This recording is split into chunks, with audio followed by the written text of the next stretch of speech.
Hello, everyone, and welcome back to Key Radio Live summer season.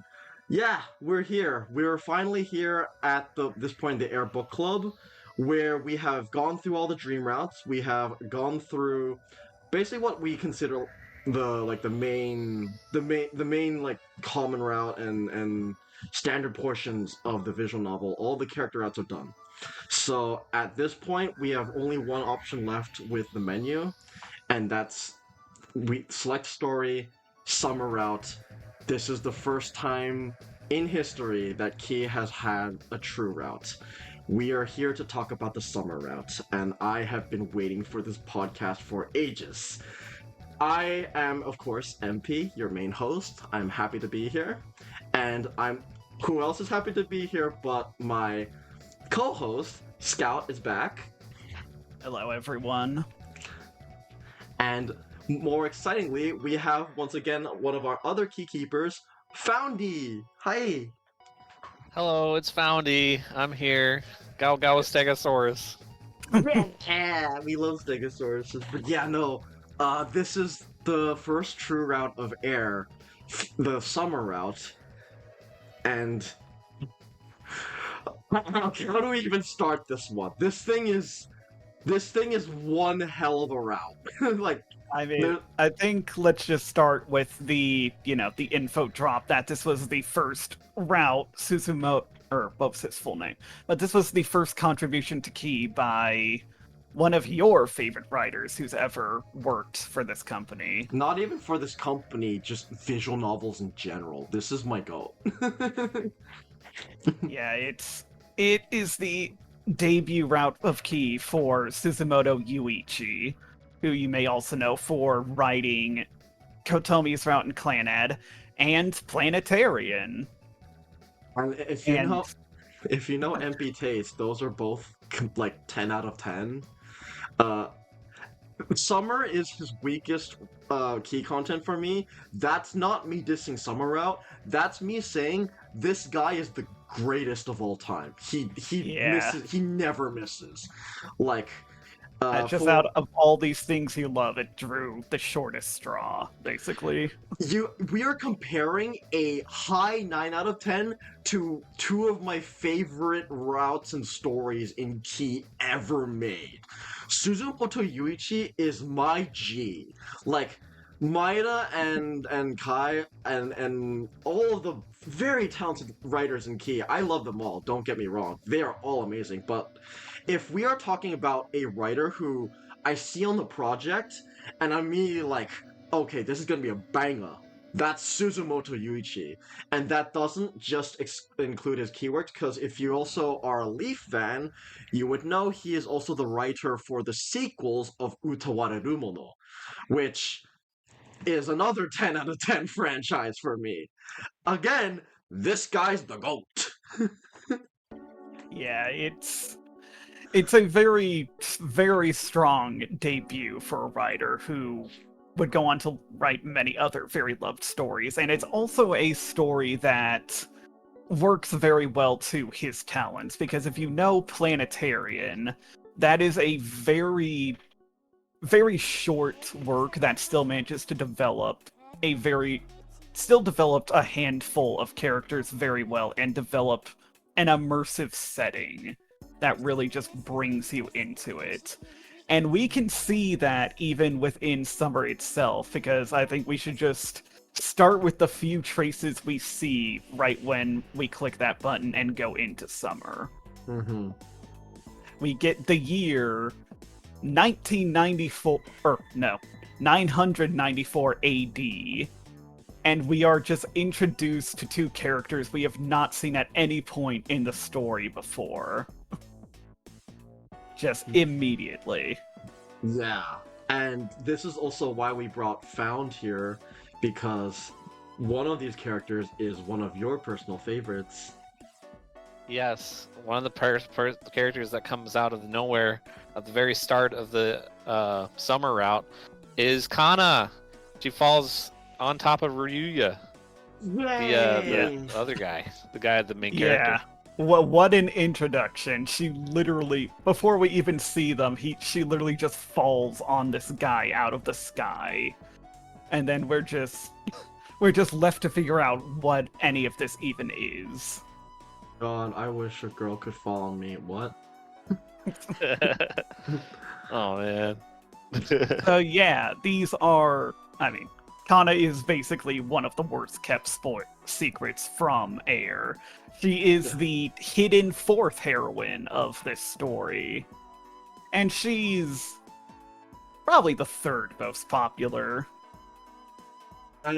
Maybe in regards to Keyverse, that might be the case because we have a lot of people who like Minaki, but I would say Kana's the second most popular overall in the Key community because, like I said previously, there's a general perception that the subroutes are like not as good as the main routes. Kana is part of that. Like a lot of people like Kana. The main bit about Kana is just not a lot of people talk about her because she's technically a spoiler, even though Key doesn't seem to treat it that way anymore. Literally on the store page for Air on Steam. Not even that, but like they advertise a side story which we can't read yet, but they just straight up talk about her about this side story is about Kana and Uraha's first meeting, and this is an exclusive thing to the new Steam version of the game because it hasn't been translated until now.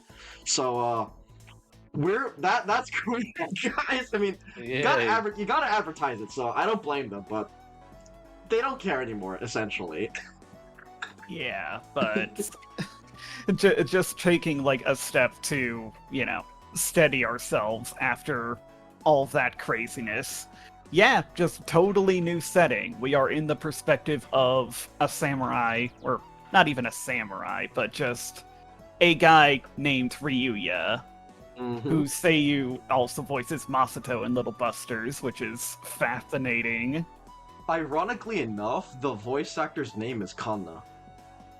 Yeah.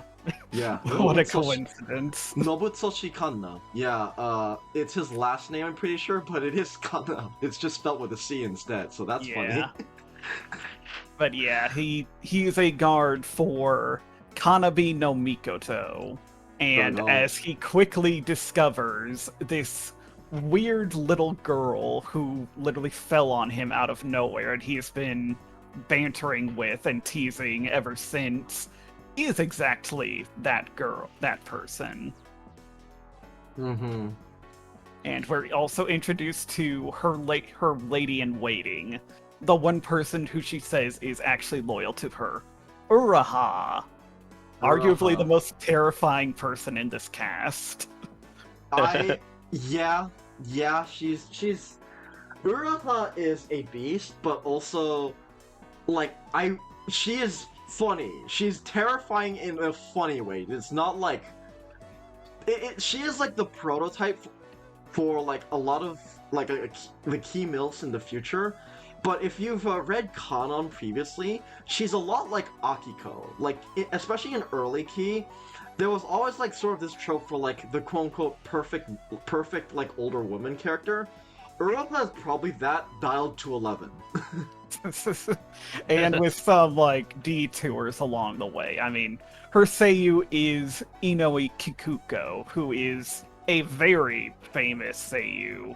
I mean, she's literally Sanai from Clanad. She's Ayumi in the Saturn version of Yuno. She's a lot of, like, characters who seem to fit that kind of archetype, like motherly or big sisterly, like, very calm and graceful. Urahasha seems to fit that, and then she pulls out her sneaky side. Yeah. Like... In my opinion, the funniest sprite in this whole VN is her wide, sinister smile she gets when she's teasing someone. Oh yeah. Like another thing that we get with Uraha that's like sort of become a recurring gag is just that character that comes out of nowhere. Like, especially in Angel Beats and Heaven Burns Red, we had Yusa and Nanami, who are just infamous for just popping out of nowhere. Uraha was the origin of that. Yeah. Yeah. And she loves it, unlike those two. She makes a point of wanting to surprise people. Yeah, And that with that, that's basically our cast for this story. These three characters. yes. These three are pretty much the heart and soul of Summer. And I do have a point on that I'll want to bring on later, but Summer is actually like a much bigger story than it seems, but we just don't see it because we are focused on the perspective of these three people. And the main thing I want to talk about right now just is our new protagonist, Ryuya, because having a new protagonist for anything is always like a big deal. Like, you don't just change your MC randomly in a lot of stories. That's like seen as a big risk. But I think they did a really good job with Ryuya because he has a lot of similarities to Yukito, but there are parts of him that I feel like are better as a person, but part of him that is not as better, but also it's like there's the whole deal of him being in medieval times. So completely off the topic, but the first thing I want to mention for Ryuya is that funnily enough, he and Yukito's voice actors are best friends. Oh, that explains a lot. Yep. To clarify, Suddenly, Little Busters makes even more sense. yeah. So Oh. to context, Hikaru Midorikawa, the voice actor of Yukito and the voice actor of Kyosuke in Little Busters, he's friends with Nobuto Shikanna, and because of that, they oftentimes do like some matching roles like this, and this is another case of that. Like Ryuya being taken by him also makes sense because Kanna has a very like rough, like a kind of like a rough voice that really works for this medieval, like not a samurai. He's officially a guard. He's just, as we will soon see, he's a very very good guard. He's probably like one of the best, most capable people in this story. This guy does not screw around.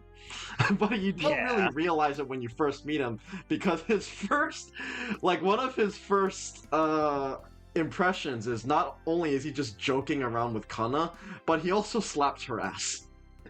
Yeah. So... Classic 10th century shenanigans. Let's just get this out of the way first. Yes, he slaps Kana's ass. Yes, Kana's a minor. They're kind of in medieval times. It's just stuff that people like that do. You don't have to like it, but it did happen. Yeah, and Uruha wants to get on that action too. Yeah, to be fair, yeah, He is not safe around any of these people. Yeah, you, like, poor Kana, like, hates this, but it's all in good fun in the end for these characters. It is not aged well objectively, but that's kind of accurate. It is accurately not aged well. Because back in the day, this kind of sexual harassment was just normal. Like, that's just how it was. But... yeah, like, I want to say, like, the point of Ryuya having to basically replace Yukito as a protagonist, it's very interesting how they pull it off, because I do think they have similar enough auras. Like, they're both very snarky, like, independent, just kind of jerkish people who love teasing other people. But Ryuya is a lot more...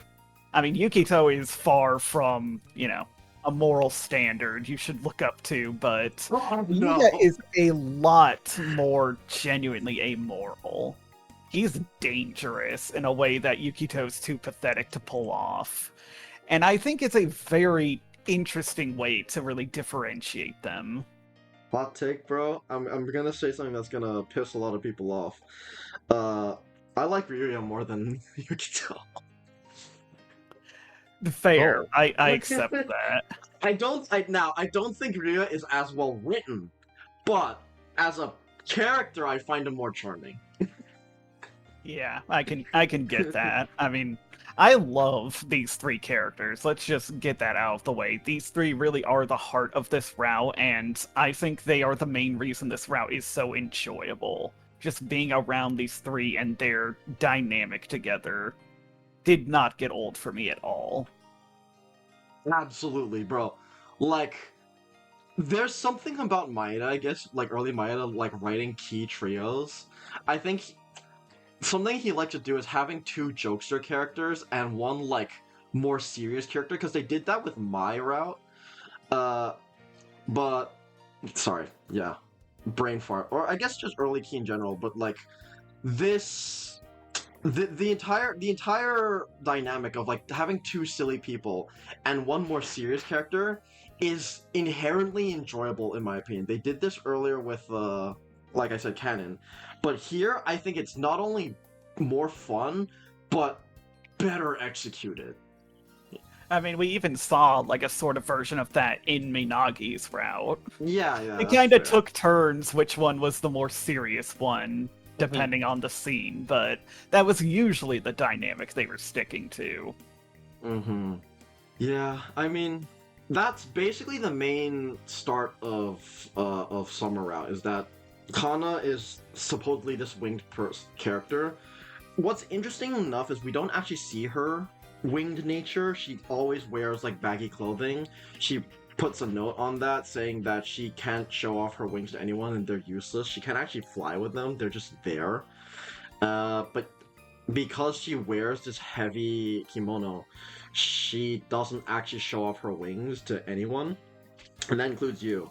So you is like, are you sure you're the winged one? Because you just seem like a normal girl to me, and that's actually what makes Kanna open up to Ryuya, because as we soon quickly see, a lot of people in this time in this world don't really treat the winged ones and Kana as a normal people. They revere and worship them and fear them at the same time.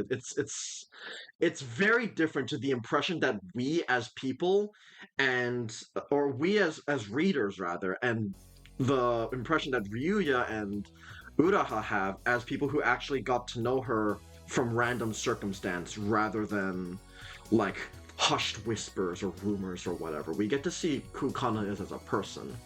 Yeah.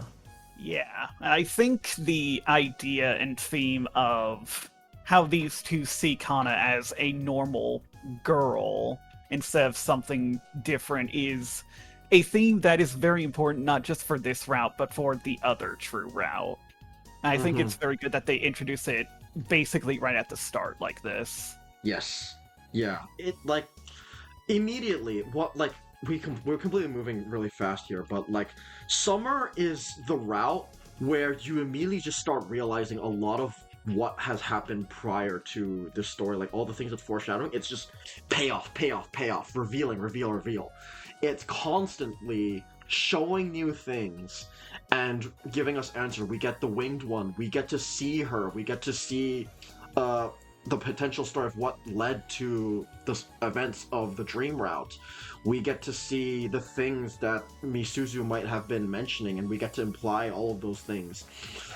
And I do want to mention, because I don't know if everyone expected this, but I almost feel like they played on the expectations of the reader as well.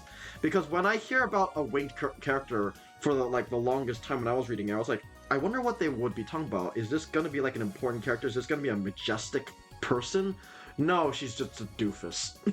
Yeah, she's a very prideful, very immature girl who throws tantrums a lot and speaks in a very odd way.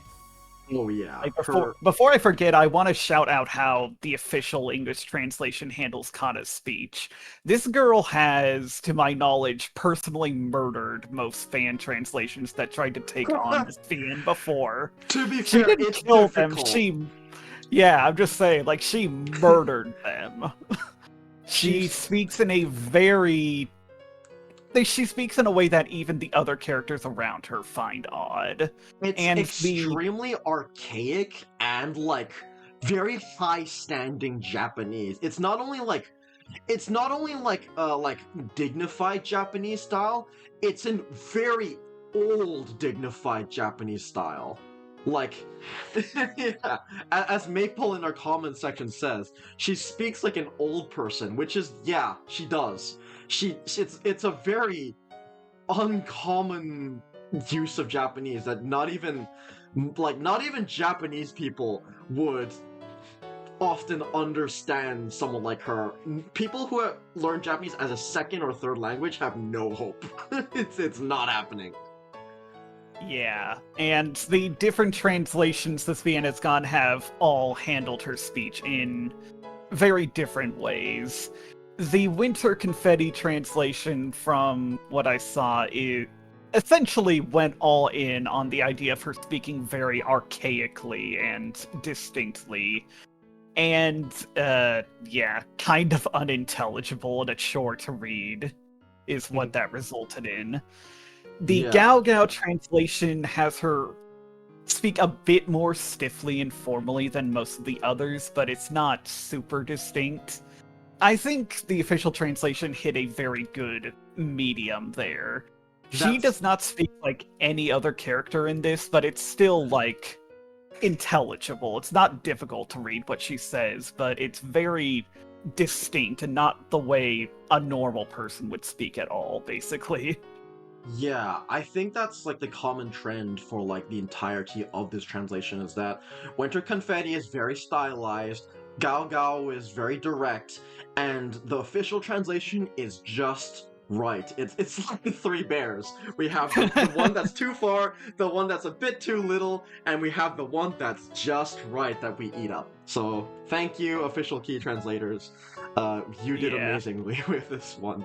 Sep can actually agree with you as well. I have all of Sep's notes on my computer right now because, as context, one of our most active members, Sep, who is again a huge Air fan, he wrote like an essay just for this route. Like I had to cut out a few bits for it, and it's still 6 pages. So I'm gonna try and enter parts of it where I can, but I'm not going to be able to cover this all. This is too much. This is a podcast in itself.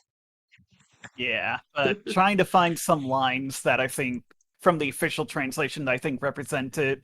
There's stuff like, "Cease your fabrications. You insult me.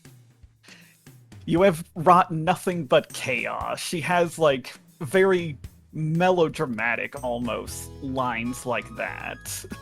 And I would say it's accurate. I would say that's exactly how she sounds. So the audacity of you, a beast, mocking me. It's all stuff like that.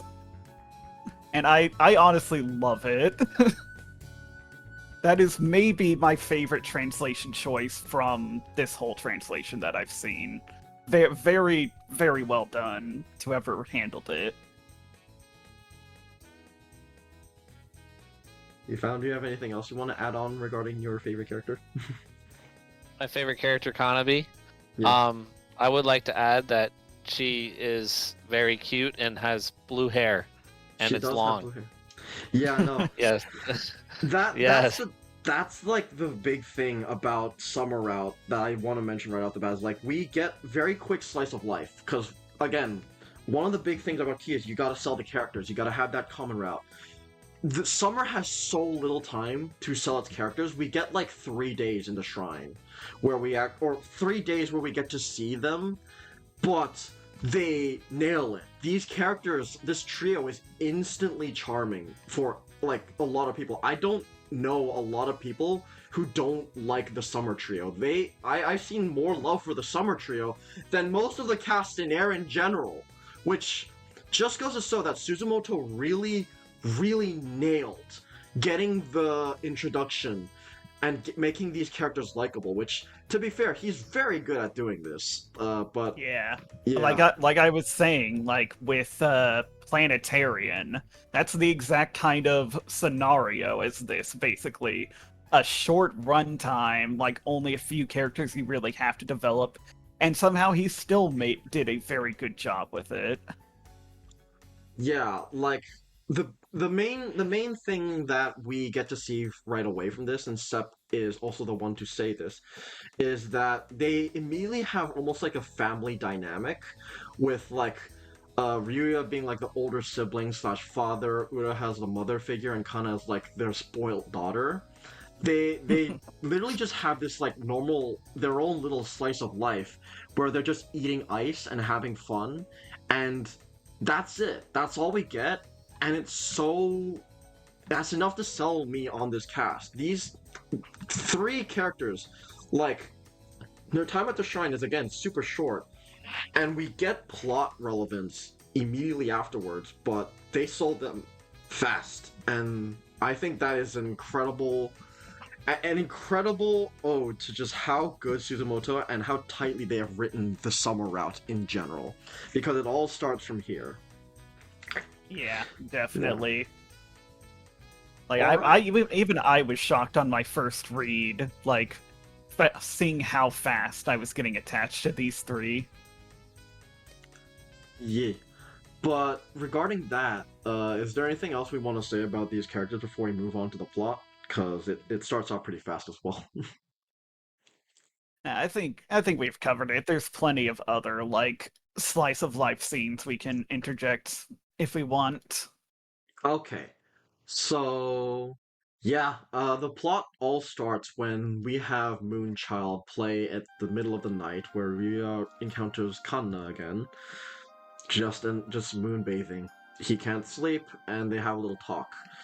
It's Can I just say, Moonchild is like it might just be my favorite air track, period. I love this music. It is so perfect for summer, and oh my god, I completely forgot to mention. Summer had its own OST.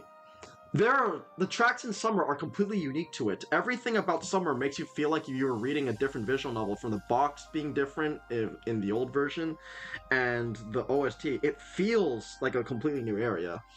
And Moonchild might be my favorite example of this, because this track is just ethereal and full of weight that just fits these somber moments of summer perfectly. This is when we learn that Kana, she has never met her mother, but her dream is really just to get to see her again one day. That's it. She doesn't have very good memories of a family ever. Ryua notes that he never had a family himself, but Kana, while she doesn't remember it, she wants to experience one.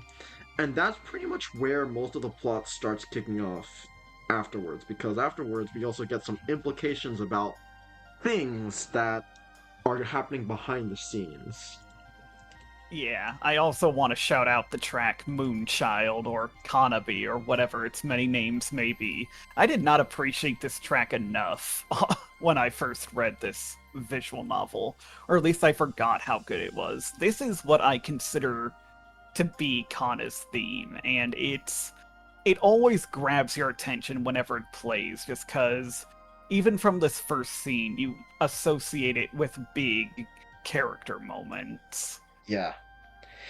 Kana Like is there, immediately like Misuzu, and this is like it's almost poetic, because both of these characters, while they take up a majority of their routes, you only get their character themes in specific areas, and it's always their most character defining ones. And I find it fitting that we have Misuzu's theme, which is Natsukage, Summer Lights, and it contrasts with Kana's theme, Moonchild, which is another source of lights, but instead of like the bright image that we get from Natsukage, it's a darker image in the sense of having the moon. It's a very nice contrast. yeah, like not to rob Kana of anything more, but I think Kana has the moon association a lot stronger than Kano does. Quite literally.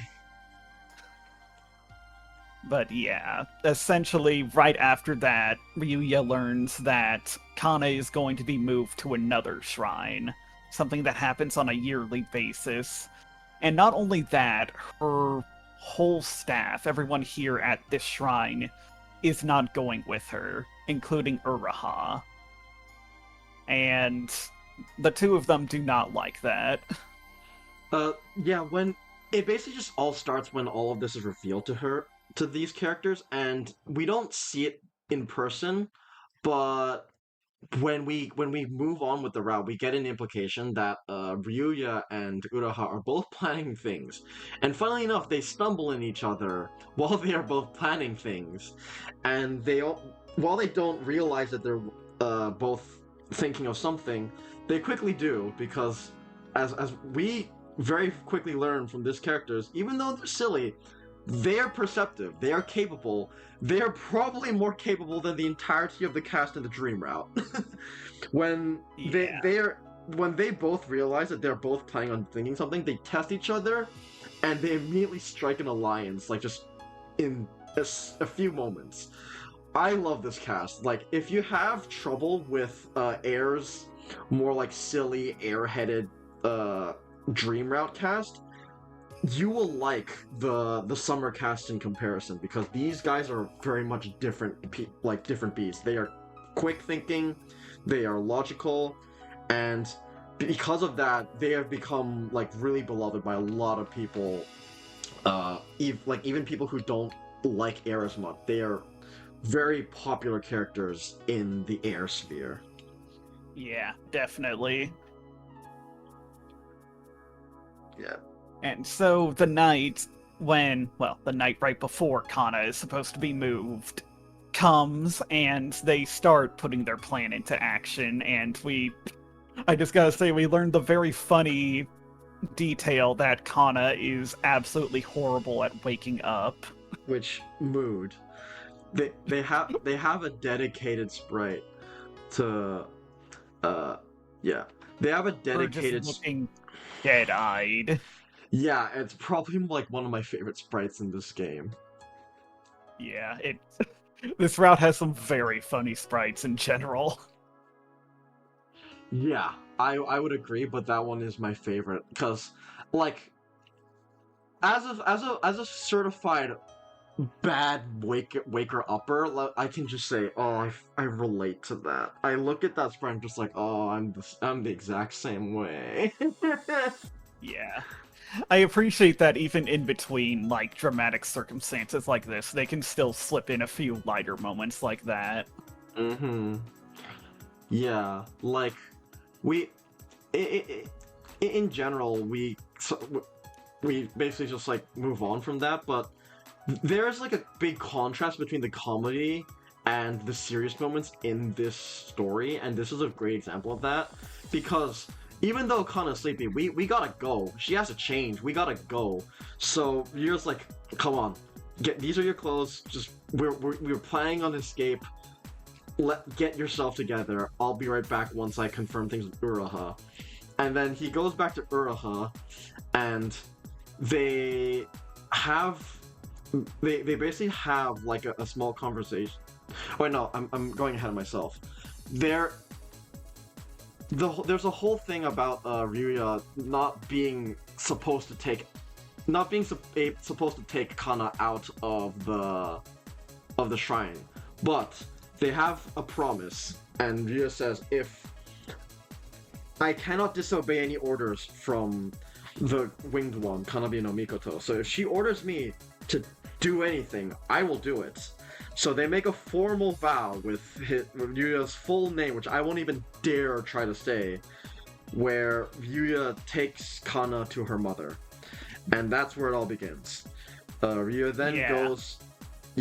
then goes back to meet with Uraha, and they talk about things, but they suspect that they are being watched, and they quick-thinkingly just start to pretend to having a very hot and steamy night.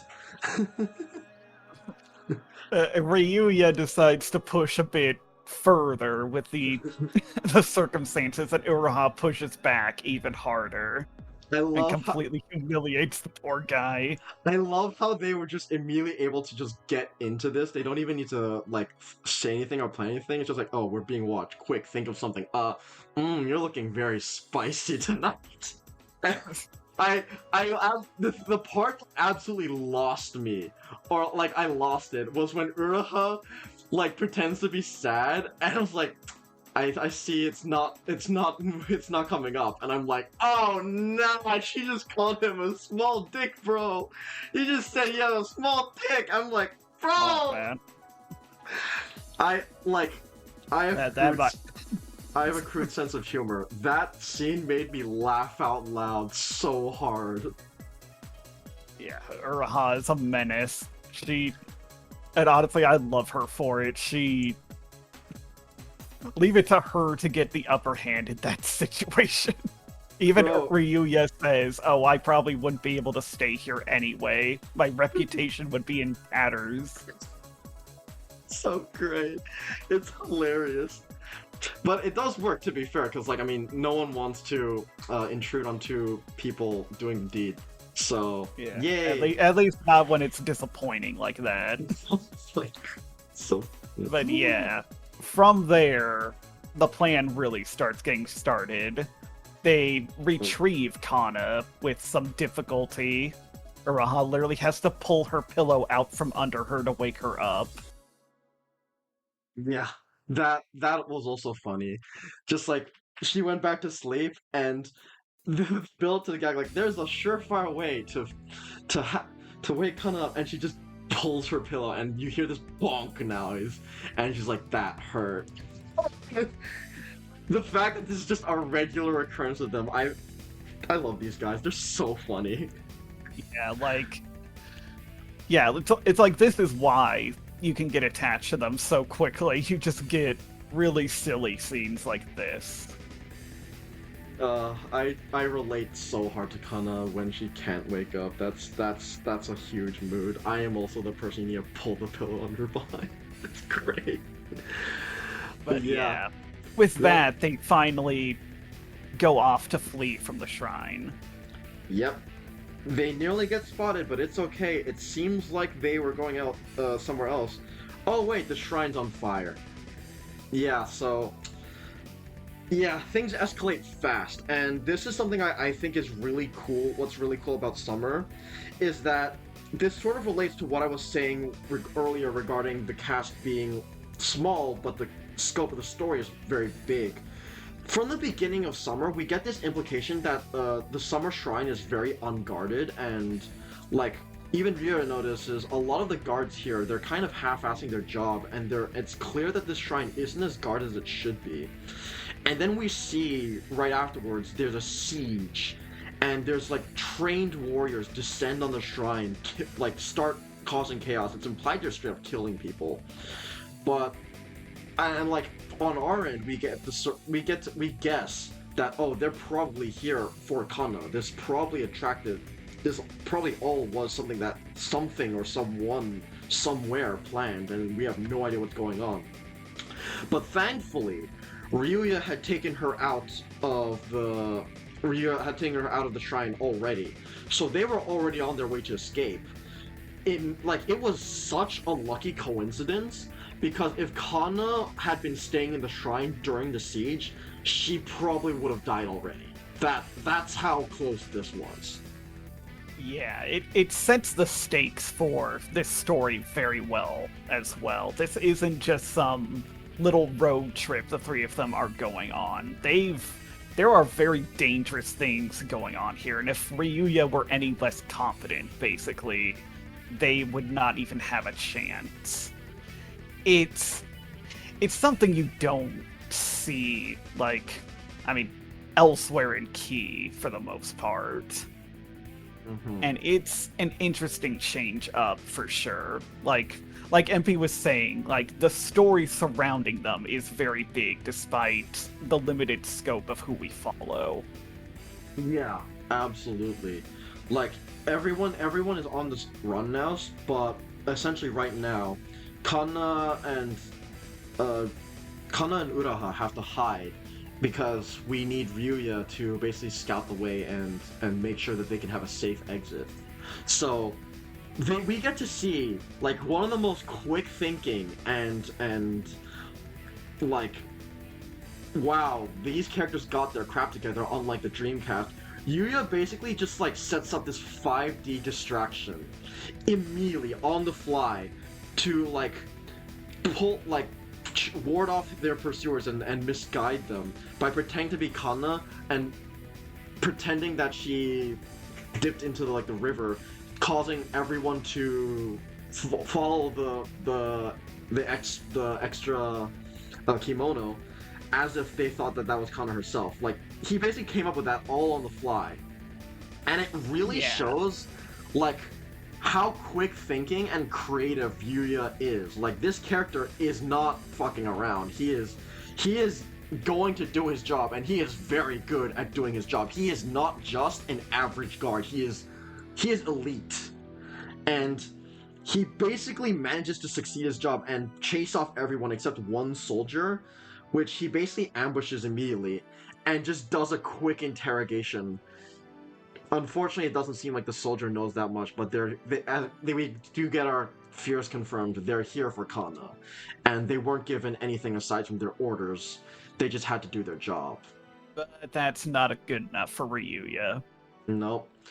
And this is when we get the scene where Yuya nearly kills him, but Kana interrupts him right as he's about to swing down his sword, and basically just scolds him for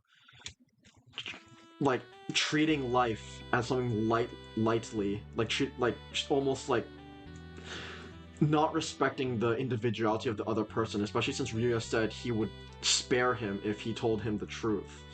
Which as Kana puts it, if he's willing to throw that oath away, then what does the oath he swore to her mean? Mm-hmm.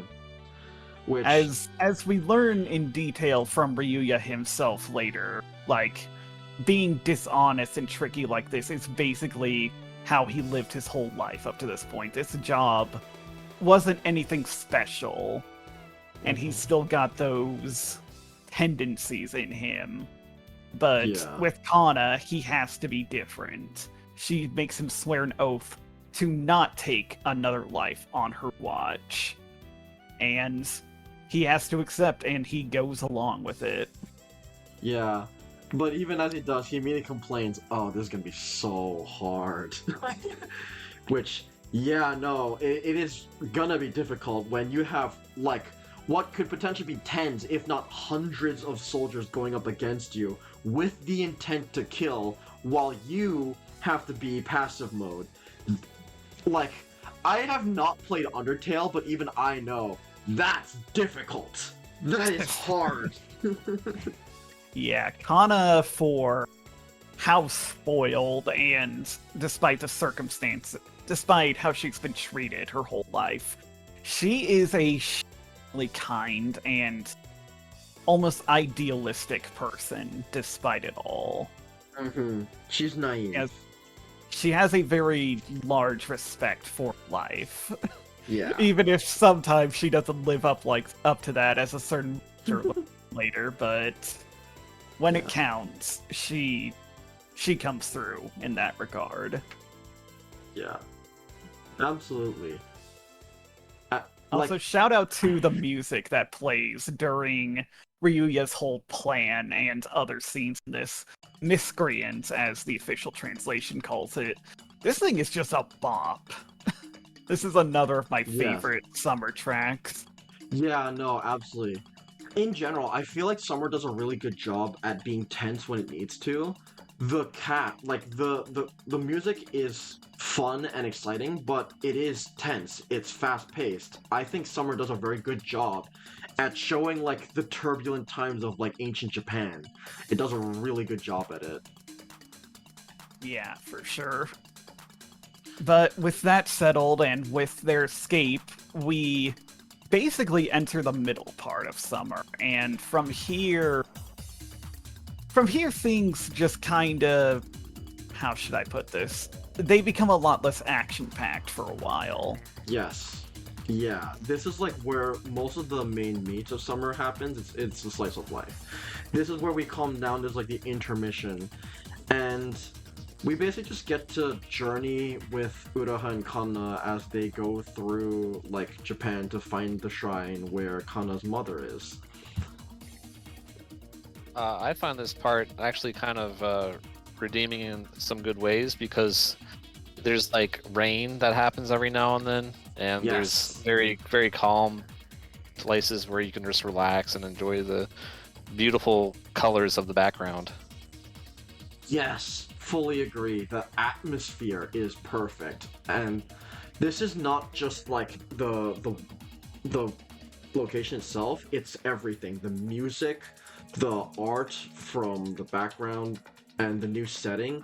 It feels great, and this is sort of like to bring back a bit for what we were previewed with Kano. A big part about Kano's route and why we had that flashback is to show that Air is a story that includes this medieval setting. Everything here is like this is a full breathing world that we are going to touch. It's not just a minor one-off thing for the Kano route. This is meant to foreshadow that we are going back to the the summer past 1,000 years, and we get to see not just like these three experience life together, but also their journey as well. They encounter a few things. They get to be in, they see some cultures, but they also like find some toys for Kana. Like the first thing that they find is whilst getting some new clothes, which I gotta say, it's really funny how Ryuya steals these clothes from like random people, but still pays for them. Which, good on you, Ryuya. Very respectful. Thank you. Yeah, and through unknowingly, he also picks up something within one of the clothes he stole. A trio of bean bags meant for juggling. And Kana really falls in love with them. She does. She immediately tries to start playing with them, which Urapa tries to teach her how to juggle beanbags, and we quickly learn that Kana's just not able to do it at all. She's horrendously terrible at it, and Uraha's just crying on her, like, with tears, like, oh, I'm trying my best to tell her everything, but she's just not taking it. It's not sinking in. She's horrible at this. So She's talentedly untalented. It's very cute in a way, but it's also a little bit like, well, when are you gonna learn? You're just not learning. Yeah, And it's troubling. She refuses to give up on them too.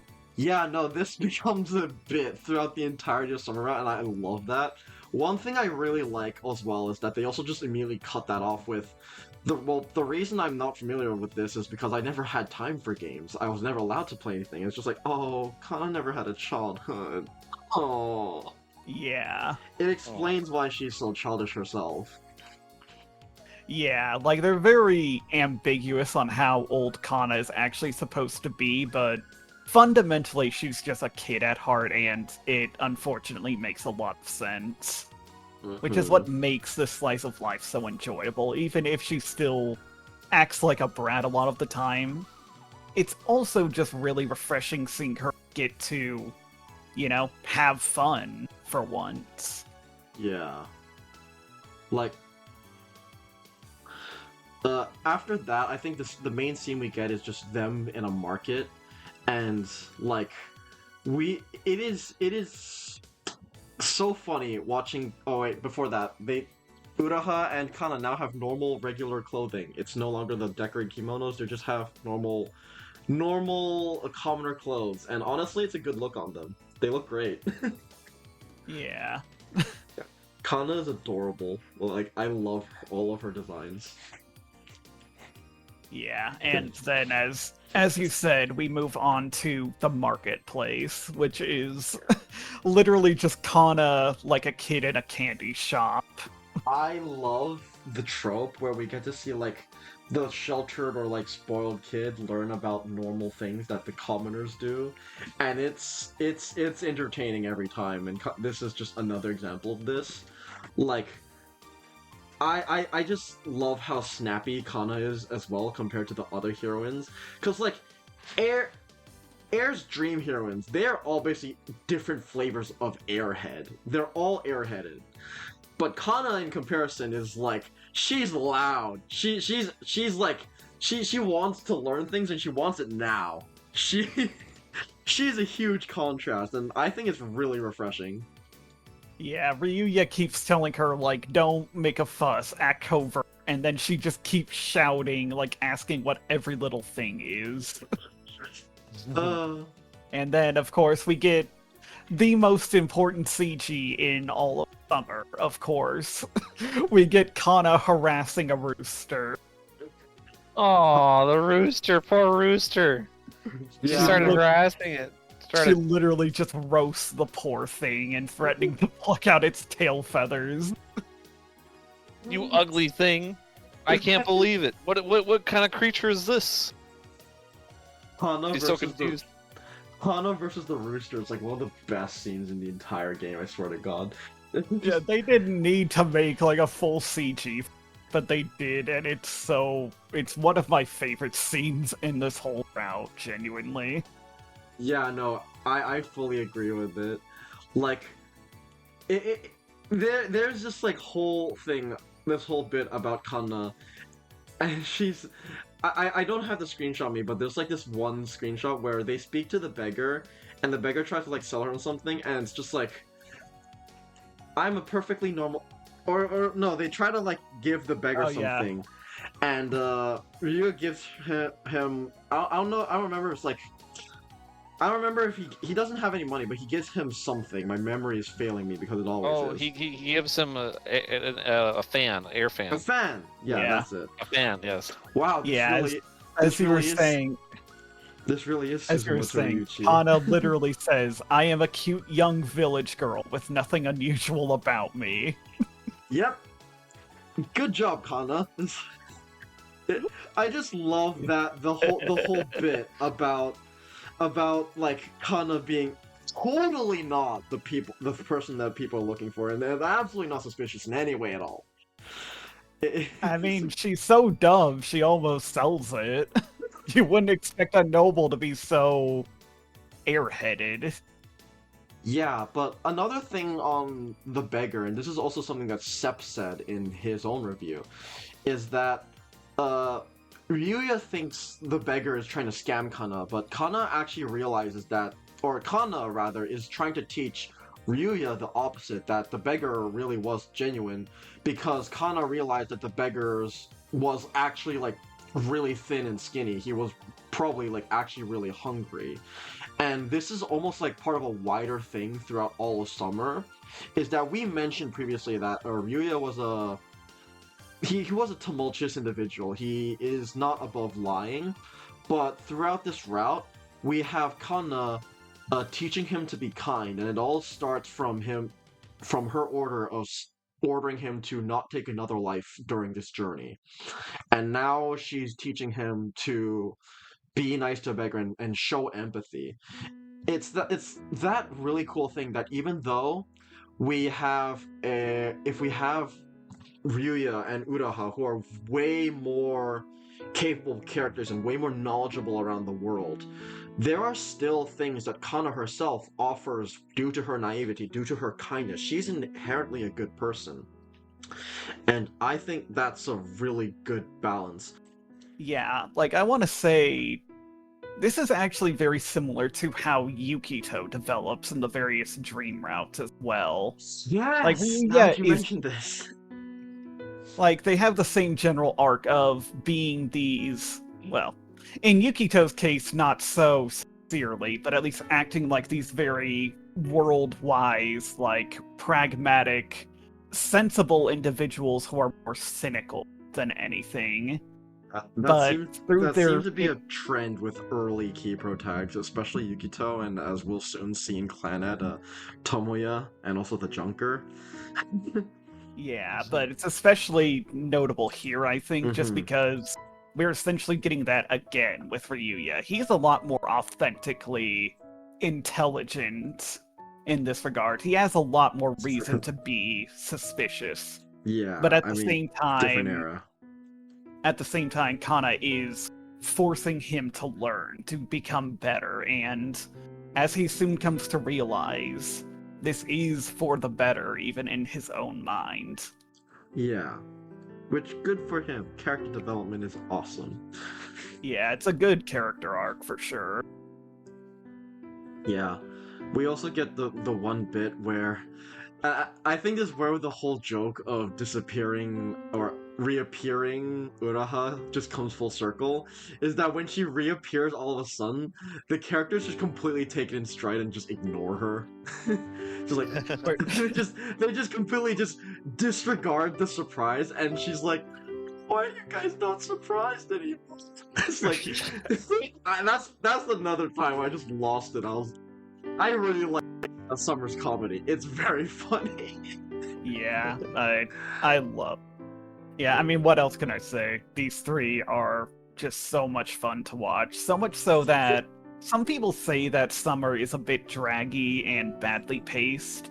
I can see it, but for me personally, like just having these three around, I could watch like even more slice of life scenes between them than we even got. Personally, I completely disagree with the take that Summer is badly paced. I think it is perfectly paced. If anything, I wish we got more Summer, which, to be fair, shout out to the Air anime. The Air anime both handled Summer well, and they handled it terribly. So, the way they adapted Summer is with the base adaptation of Summer, they rushed the heck out of it. Like, the original Air anime was like 12 episodes, and they just speed ran Summer. It was way too fast.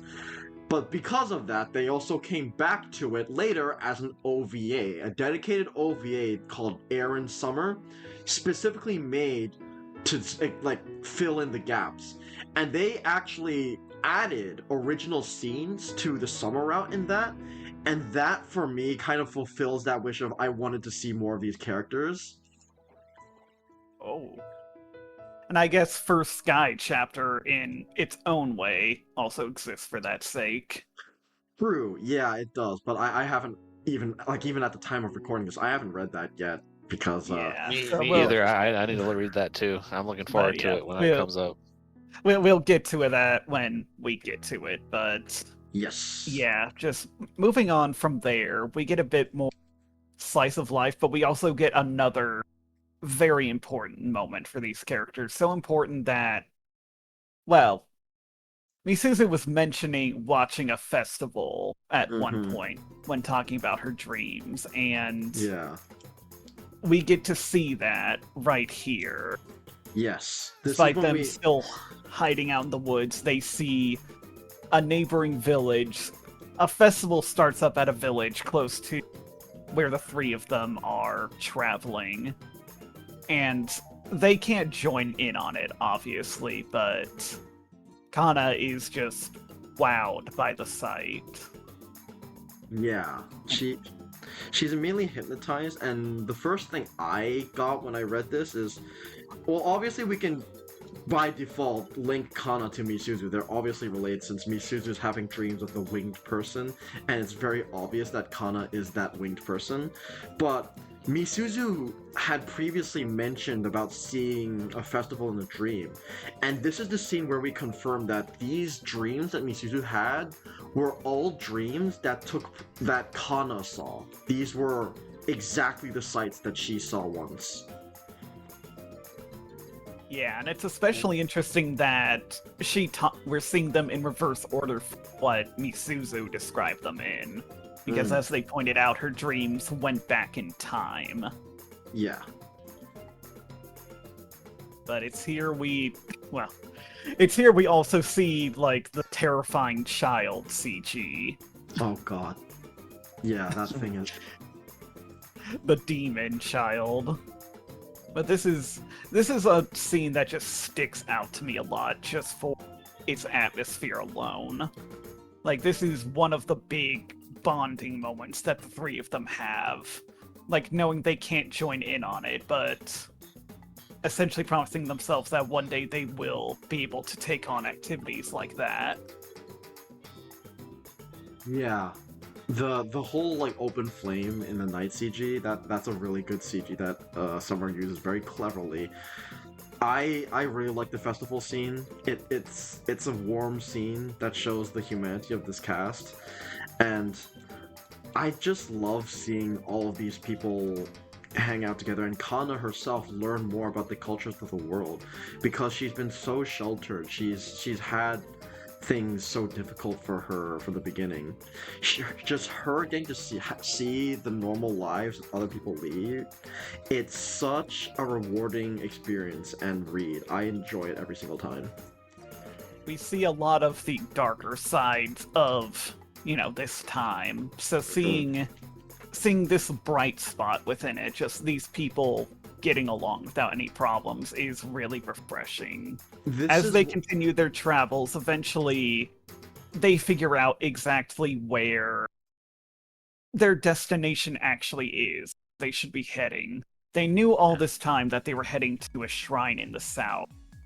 But it's around this point that, through deciphering some of the texts they brought with them, Ryuya and Uraha realize they're heading to Mount Koya, the Kongo Buji Shrine, basically. Lore. And it's here that things take a very different turn in terms of atmosphere and what happens in each scene. Fun fact, apparently from what I know, I think Koya is like an actual real location. It is, and so is the Kongo Buji Temple. Yeah. Though its real life history is a bit different, and what happens here kind of implies... So they claim! Yeah, what happens here kind of implies a bit of erased history. But basically, as they approach the shrine, things get very weird. They find themselves in a forest that looks completely different. In a very memorably creepy background, I gotta say. Like, when I saw this for the first time, I was like, oh, I do not like this place. Yeah, the forest has no light. It's noted that there's a moon. The moon is there's a full moon shining out at all times, but there's no light from that moon. Is it? Perhaps? No, it can't be. As the soldiers come in, we quickly realize they're in a barrier. Yep. They're in a barrier. Yeah, let it all out. They have to get through the barrier! Literally. Yeah. I lost it. I lost it when that word is ruined for me. I lost it when I saw it. They were in the barrier the whole time, and now they have to get through the barrier to get to their goal. And here we really get to see Ryuya pop off, because as he describes, these are trained monks, and he, again, it doesn't have to just overcome, like, tens of or maybe even hundreds of, like, highly trained monks, but he has to do them on pacifist mode. Like, jeez! Yeah, like, 3-on-1 at that. Yeah, we really get to see just how skilled Ryuya is in live combat. This guy isn't just a guard. Like, you would just, like, there's so much build up to him, like, saying that he's just a guard. No, this guy is a one-man army. Yeah, and he goes through the initial lesser-trained warrior monks that confront him, but then he runs into a pair that give him a very different kind of experience. It's a contrast I like, that because we get moments of Ryuya being cool and pulling off plans basically without a hitch, but then we remember that he is an above-average guy in a world with much more dangerous people, basically. Yes. Yeah, and I think this is also when we, even though Ryuya is, like, extremely skilled naturally because he is fighting at a disadvantage and is also on pacifist mode, they do get a hit in. They slash him on the back, ow, and while Ryuya does win the battle, he is injured from this and passes out from the blood loss, which, jeez, tense much. Yeah. Yeah, this whole route is tense. And also just this whole deal with the barrier kind of reminds you how strong the presence of magic within the setting of air is. Oh yeah. We almost took it for granted, like the ideas of winged beings and moving a doll without touching it. But here it's like we've got a whole like fantasy setting almost level of magic going on. Being able to lead people around in mazes. Yeah, exactly. Like this is something that Sepp also mentioned in his review. He basically had like this entire paragraph dedicated to magic about he mentions that this route really shows that magic in air is actually really powerful. They can literally seal people or hide things that are obvious. They hid the road for the temple. There's a massive contrast to the dream segment where, as we see Yukito, from Yukito, his magic is very weak. All he really uses it for is just to play with his doll and have it move on its own. We don't see any of the winged beings by dream. And they were the ones who, as we learn later, they're the ones who taught magic to humans. Since we don't have the winged beings there, magic has also disappeared along with them. So yeah, Hojutsu, Yukito's Hojutsu, is quite literally one of the lost remnants of what all of this is about. And as he mentions himself, it's just gone weaker and weaker as, with each generation, to the point that he speculates he may well be the last person to even possess Hojutsu in his bloodline. Mm-hmm. It's the use of magic here is a lot more threatening and dangerous, but at the same time it kind of makes you reflect that there was a wonder to this setting that has now been lost in the present. Yep. Yeah. But yeah, after that, we have Ryuya come back to his consciousness, and they've done it. They've gotten through the barrier with the power of Uraha. And there's also starting to get some implications that Uraha just has a sixth sense of sorts, because she just knows where where they have to go and which direction they have to be in. Uraha just straight up manages to save Yuya and get them out of that perilous situation casually. Holy crap, girl, you are capable. And this is also where we get another what I would call the final respite of summer, because while we've had fun slice of life scenes, they're coming to an end. We're reaching the end of the journey, and we just get this talk from Kana and Ryuya about their oaths and where they are now. Even Kana's realizing the oath that she made him swear has made fighting so difficult to him, and she almost regrets it. And it's so it shows how much Ryuya has grown when Ryuya is the one who says, "No, you giving me that oath was a good thing. Thank you." Yeah.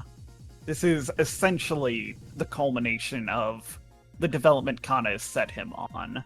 Yeah. He even shares his full past with Kana of how he was essentially taken in by a traveling monk as a child because his parents apparently didn't even want him.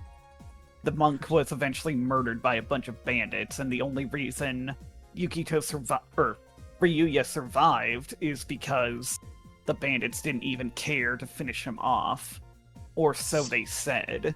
That was essentially what sent him on the path of being a dirty, just miscreant doing whatever it takes to survive.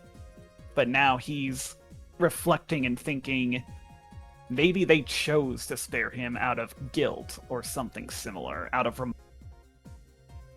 maybe those people weren't too different from him. Maybe they had a conscience too. Like, I again, we see a lot of dark sides to the world in summer, but we get moments like this that bring us back to that idealism, basically. Even the Yeah. warrior monks that Ryuya was going up against, they are genuine and committed in thinking that them getting to Kana's mother is a danger, a bad thing. I think it says a lot about this tragedy. Is like there's this whole narrative that becomes really obvious in the upcoming scenes that people just don't think about the consequences and they don't think about the possibilities when they are scared. Like, there's so much misinformation. There's so much like presumptions going on, and no one tries to understand something. And like, this is the Gundam fan in me talking, but this like whole communication thing between people and people not being able to understand or even try to understand is this thing will never change. It's inherently part of us. And while it sucks, it is also just part of who we are, and we have to deal and overcome that. Yeah. Like I said, the theme of what makes Ryuya and Ura special because they recognize Kana for who she really is. Yeah, it's really lucky in a sense because Ryuya could have been like the other guards. He could have been just like brainwashed or like come to presumptions, but no, he met Kana just offhand. Like, she fell on him, and they basically just hit it off right off the bat before he even realized that she was the winged person. And ever since, he can only see her as a normal girl. And it's those small moments that change everything. It's just those little, those little times when you realize, hey, other people are human too. Like, everyone here is a human. You just didn't get the chance to get to know them. And even the opponents that Yuya has, like, they're humans too. They're probably living their own lives and trying their own things. We don't get to know them. Ryuya almost killed one of these people before Kana stopped him. And it's just like a really compelling short narrative to me about how, man, people just need to understand each other a bit better, because a lot of the problems in summer could have been avoided if we just tried to understand. It's not that being a good person doesn't take effort, but putting in that effort can make the world brighter just by itself. And there's also, I think it's right after this that in the older versions of Air, we'd see a scene that seems to have been cut from all the all ages versions of Air. I think it's a good cut personally. People are gonna get mad at me for saying that. I think the original scene was completely out of place. It had there this this was like the point where it was like, obviously it's kind of implied that Kana likes Ryuya, because like, I mean, who doesn't? He's hot. But this is also where she begins like stripping for him, and it's like really out of place in tone, especially with the conversation that they're having. It's like, yeah, it's been a few years since I've seen this, so I'll keep this very short. But basically, she propositions him, and he acts like he's going to go along with it at first, like basically messing with her because she does not comprehend anything he's claiming he'll do to her. And instead of, doing typical visual novel stuff and making that culminate in something, he ultimately actually turns her down and realizes that it was Uraha who put her up to this, to make her wiser to the world like the menace she is. Oh my god, Uraha, why? Like, it's funny, but why? But yeah, personally, I'm like, again, people are gonna get mad at me for saying this, but I don't think we lost anything of value. I think that scene is better just kept as a straight, serious scene about these two characters, like, learning about each other. And we don't need to add anything more to that. I'm much happier that we just got a scene in the current version that has these two characters, like, connecting just opening with their each other. hearts to each other. Yeah, and understanding each other. That's all we can do.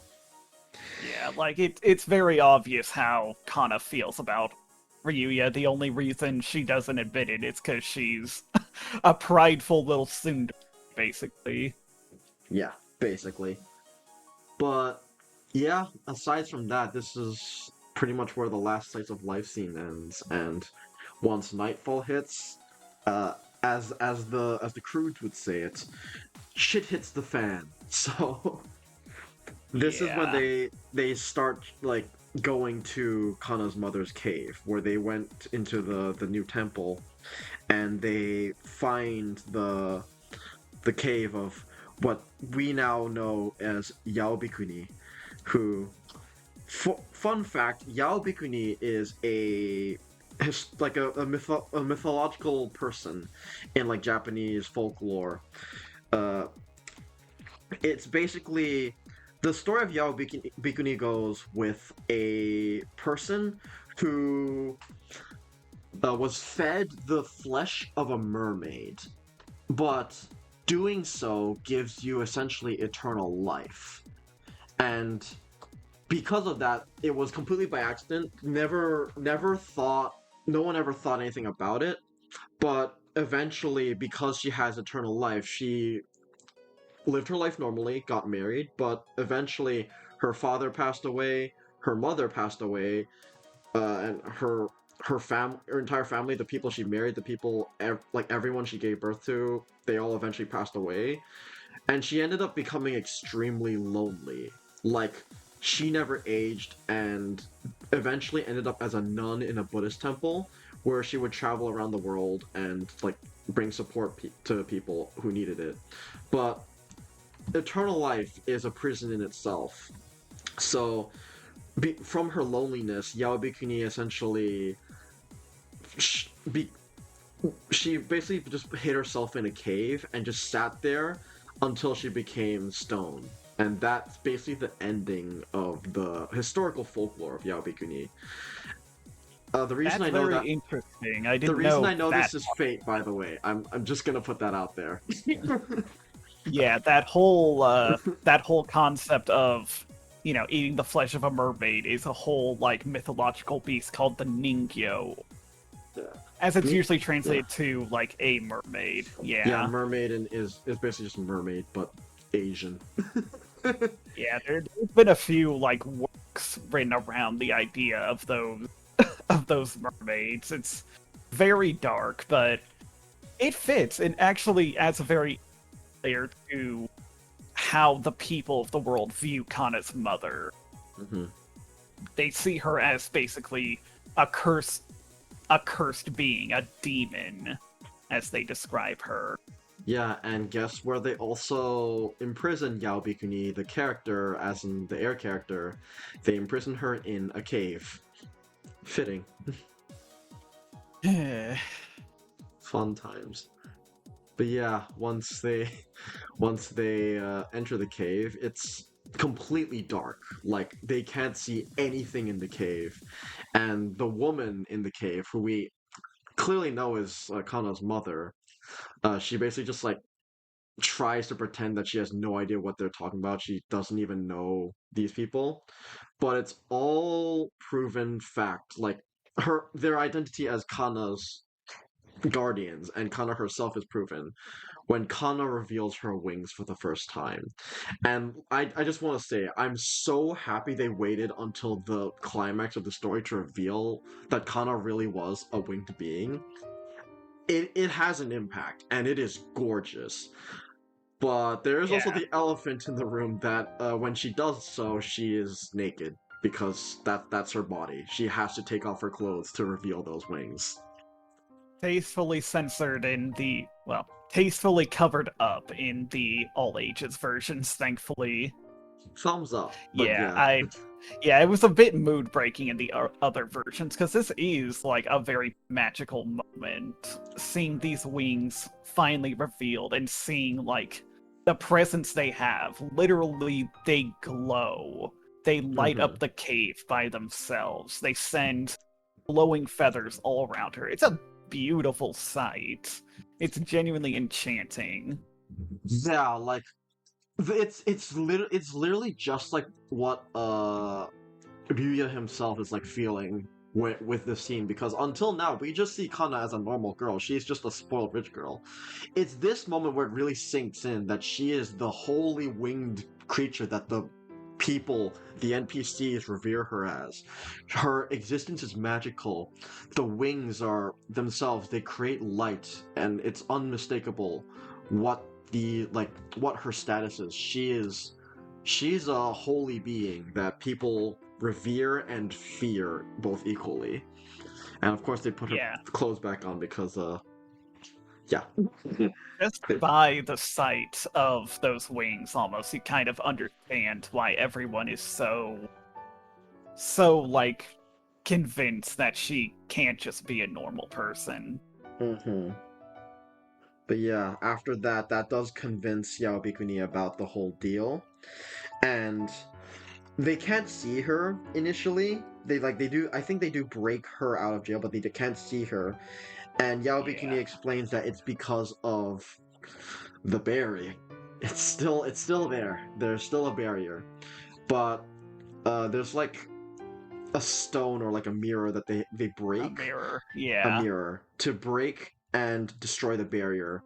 And by doing so, Ryu slices it with his sword, and the light in the background finally comes back. Like the forest isn't just a night forest, it's a night forest, and we see the moonlight come back. The real moon now is out. Yeah, just like that, the mood of the background changes from really ominous to kind of beautiful, in my opinion. Yes. It's a minor thing, but it's effective. But very good work on the backgrounds in this route for sure. But unfortunately, even with this, the reunion is not happy. Oh boy, yeah, it is not. Because the barrier's broken, obviously everyone in the vicinity is immediately tipped off to that. So everyone just starts making a beeline for the cave. And this means our cast is, in just a few seconds, completely surrounded. Yeah, and even before that becomes a critical issue, Kana's mother is cold and distant to her. Because as she describes, her body is cursed, and the curse would spread to anyone who touches her at all. Yeah. It's a very like jarring kind of moment she sets up, because you think, oh, finally getting to Kana's mother, like this is going to be a happy reunion. Like this is what they've been working towards. And they just can't even enjoy it. Yeah, she is very distant, and it's lonely. Like you can even feel it from Kana. It's really lonely just to see the state of her mother like this. And soon afterwards, they start trying to escape the mountain, and it's not really succeeding. We run into a few soldiers, and they start flying arrows because people are dickheads, and of course 2 of them happen to hit Kana's mother, and they're just like, one, and it's like, again, it's like the whole deal of like, they're people, and they have their own lives. These are people with personalities, and they're just joking about it because they just don't understand. It's just this whole tragic thing about people not trying to understand that the other individuals are people as well. This time it's flipped on its head. It's those people not understanding that our cast, the people that we love, and Kana's mother, they're all people too. And now they just did something irreversible. They just friggin' shot Kana's mother, basically mortally wounding her. Not even knowing who she was, most likely. But then they are made to know exactly who she was. Yeah. And she just unleashes some sort of force and just destroys them, basically. Yeah, she wipes the entire mountain clean from what is described as her rage and sorrow. Then you kind of realize why people would think of her a demon. Yeah. if they witnessed that. Like, Take this, my love, my anger, and all of my sorrow, shining finger. Sorry, oh my god. I had to put one in. And this leads us to a very draining kind of scene right after this. Yeah, there's the scene of where we quickly realize the one who was shot was Kana's mother. So the entire goal we had on this journey, the reason we even went here to begin with, in just a few seconds, it's all just brought to naught. And now she's dying. And it's clear to Ryuya that even Ryuya's probably thinking that Kana's mother had planned all of this. She was intending to die on this mountain. But even just despite her warnings, Kana, obviously, as any good child would, just came to her mother's aid, and despite her warnings, tried to pull the arrows out of her. She touched her body, and that was when Yaobikini herself also just gave up because what's happened. They might as well enjoy their last moments together. Yeah. And I think this is also where we get the words from the winged beings that Kana never got. It's described earlier in the novel that Kana was not able to fly despite her wings. They were wings, but she found them useless. They meant nothing to her. And in a few words, in a poem almost, Kana's mother passes on all the knowledge of the winged people, all of the their abilities, and almost unlocks Kana's true potential. It's not described as how it's done, but it's all done through the words of that one poem, and she claims that it was her duty. And now it's implied that Kana is now a fully fledged winged person, and she has all of the skills and knowledge of her entire race until now. Yeah, that was her Yeah. duty as a Yeah. winged one, but now it's Yeah. time for her duty as a mother. Oh. And She we just asks to essentially spend her last moments hearing about Kana's whole journey, about what Mhm. she went through, about how she'd grown. And Kana even takes the opportunity to try to show off her juggling skills. Mhm. I Yeah. found that particular part very heartbreaking to see the juggling skills keep trying to be played out, and she keeps dropping them, and she still tries to play it out and keeps dropping them in front of her dying mother, and that's all she could think about is that it's just so heartbreaking. Yeah, like this is the one thing she wanted to do as soon as she got them. She wanted to juggle for her mother. She'd been practicing for so long, she was starting to get better, and then when the moment comes, she just can't. She can't pull it off. Like, this is a harsh moment, not even so much for Kana's mother herself. Like, we barely get to know her before this happens, but knowing Kana, like, it's a scene that makes me sad for Kana more than anything. Yeah, I fully agree with that. Sepp wrote a lot regarding this. In his review, he says the death of Kana's mom is a very powerful crying scene, and it comes from Kana's attempt of juggling something. She has tried to master this the whole route, but when it came to demonstrate, she kept failing. And this was something that was foreshadowed when Kana woke up Ryuya to show him that she had succeeded. He told her that even a master can't succeed without keeping a cool head. It's something we can all relate to, but that's basically what happened when something is so horrifying happens. There's no way Kana can calm down. Even if she wanted to, you can't just tell yourself, "Hey, things are okay. Calm down. Let me do this task." The body doesn't react that way, and even then, Yao Bikini just appreciates the fact that her daughter is trying so hard to impress her and have fun with her. It's almost like this is finally the moment where Kana can almost taste the childhood she never had, just playing games with her mom. It's really sad. It's really depressing, and she just passes on in the arms of her daughter, or in the arms of Ryuya. And asks him not to like even bother with burying her, just leave her to die there, and it's so morbid. Yeah. Fun route. Yeah, as a story that really hadn't had like many harsh emotional scenes like this up to the point, besides like, scenes involving Ryuya's oath. Having this hit you like after a route of so much fun, so many charming moments between these three, it hurts. It works very effectively. Mm-hmm. Yeah, there's a whole theme that Sepp also mentions about people failing a lot.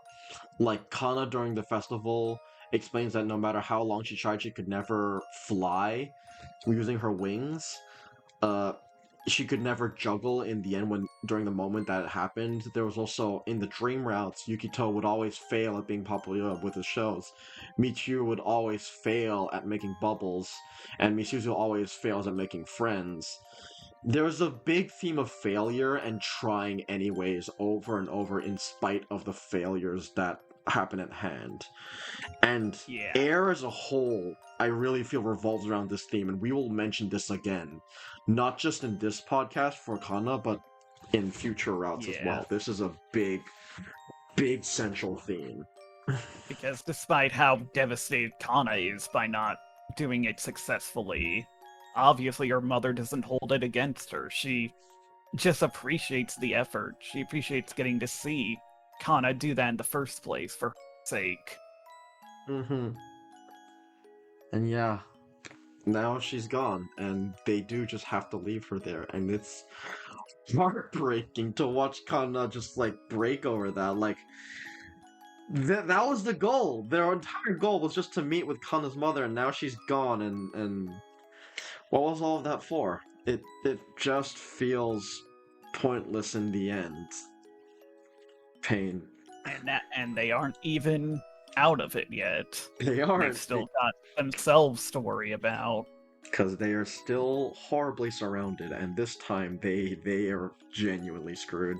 They try running, they go into hiding, but they quickly realize that no matter what they do, there's no getting out of it. They are truly and utterly surrounded in every direction. Even Uraha cannot find a way out.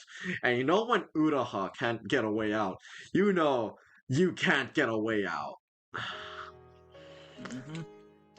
And it's rough just watching these three like talk about they start making jokes again about like having a normal life, about discussing like the things that they'll do once they're free, even though like we see this through Ryuya's perspective, and Ryuya fully knows that he has to sacrifice himself to make sure the other two escape, and Uraha catches on. They talk about this as if they were just able to like once they talk about the things that they'll be happy to do afterwards. And let me just say, shout out to KyoAni, because again, the Air anime is not a good adaptation, but when it hits those important scenes, they hit it well. This scene was gorgeously terrifying in the anime. Like, you could see these three laughing it up and just like reminiscing on the good memories that they would have, and it's just fires everywhere. Like there's torches, there's weapons pointed at them. It is horrifying. I really like some of the visual direction in the Air anime, and this is one of my favorite examples. I think it really adds to the scene of Air, and man, this scene is rough. I think the harshest part of it is Ryuya finally going along with the thing Raha was always trying to suggest along this route, that the three of them were a family. Mm-hmm. He always like cut her off and basically made a joke out of it every time she suggested that, but here, at the end, as far as they know, he finally admits that, yeah, that's exactly what they are. They're a family. Mm-hmm. But surprisingly, when Ryuya stands up to try and When Ryu stands up to try and be the distraction, Kana's instead the one to stand up, and she starts thanking Ryu for everything, and Uraha immediately also realizes what she's planning, and we quickly realize what she's planning. She decides to take the responsibility, and we all saw this coming. We all saw this coming because we know the events of the dream route. We know the winged one is stuck in the sky, and we are just left to watch as Kana takes her clothes off and shields her wings and becomes a bright light that Ryu can only describe as holy and powerful, and she soars into the sky to be the distraction so that Ryu and Uraha can escape. And it's something that is foreshadowed immediately. We all know this is coming because Summer is a kinetic route. This has no choices. You can only watch. And you can only watch as you can see history unfold and those fuck-ass monks, like, try to shoot Kana down and imprison her in the sky. And this is rough. This is rough. The CG of her just soaring in front of the moon, wings completely spread out, is just... One of it's the kind best of CGs in haunting. air. It's haunting, especially when you know the context. And this is also something I want to mention. In the All Ages version, they do censor it to have like just Kana be like a small silhouette in front of the moon because like we said before, in order for Kana to unleash her wings, she has to be naked. It's just her body. In the original R18 version of the game, we got to see like Kana's full body. Like there wasn't like any not safe for work moments, but she was naked. Like she was fully naked. I would actually say in this particular circumstance, the original CG was better because we got to see like her as a person for the last time in its entirety, and she's beautiful. Like, obviously, being naked inherently, there's always going to be like the comment of like perverseness and something like that. In this case, it's like more to represent purity, I suppose. Yeah, it's purity and it's truly gorgeous. Like, the human body is not inherently something that's like supposed to be like horny. It can be beautiful in a pure sense, and I do think in this particular case, the original CG was far more effective. Especially like seeing Kana's sad smile in the original was just, oh. Yeah, having that one last look at her instead of her just being covered up by her hair, basically, Yeah. is a lot more effective. But yeah, like the sheer amount of curses and fear being chanted at her eventually succeeds, and she just vanishes. She vanishes into in a puff of feathers. The girl in the sky is stuck. And we see the temple just burning down completely. And this is where I suppose the sort of erased history aspect potentially comes in. That this place, having existed before, is just covered up by the government, by everyone who wanted to keep the winged ones hidden. Screw people. Screw people. Yeah, no, this scene sucks. It really shows the worst in people, and it's just a you can only watch moment, and it's just pain, pain, pain.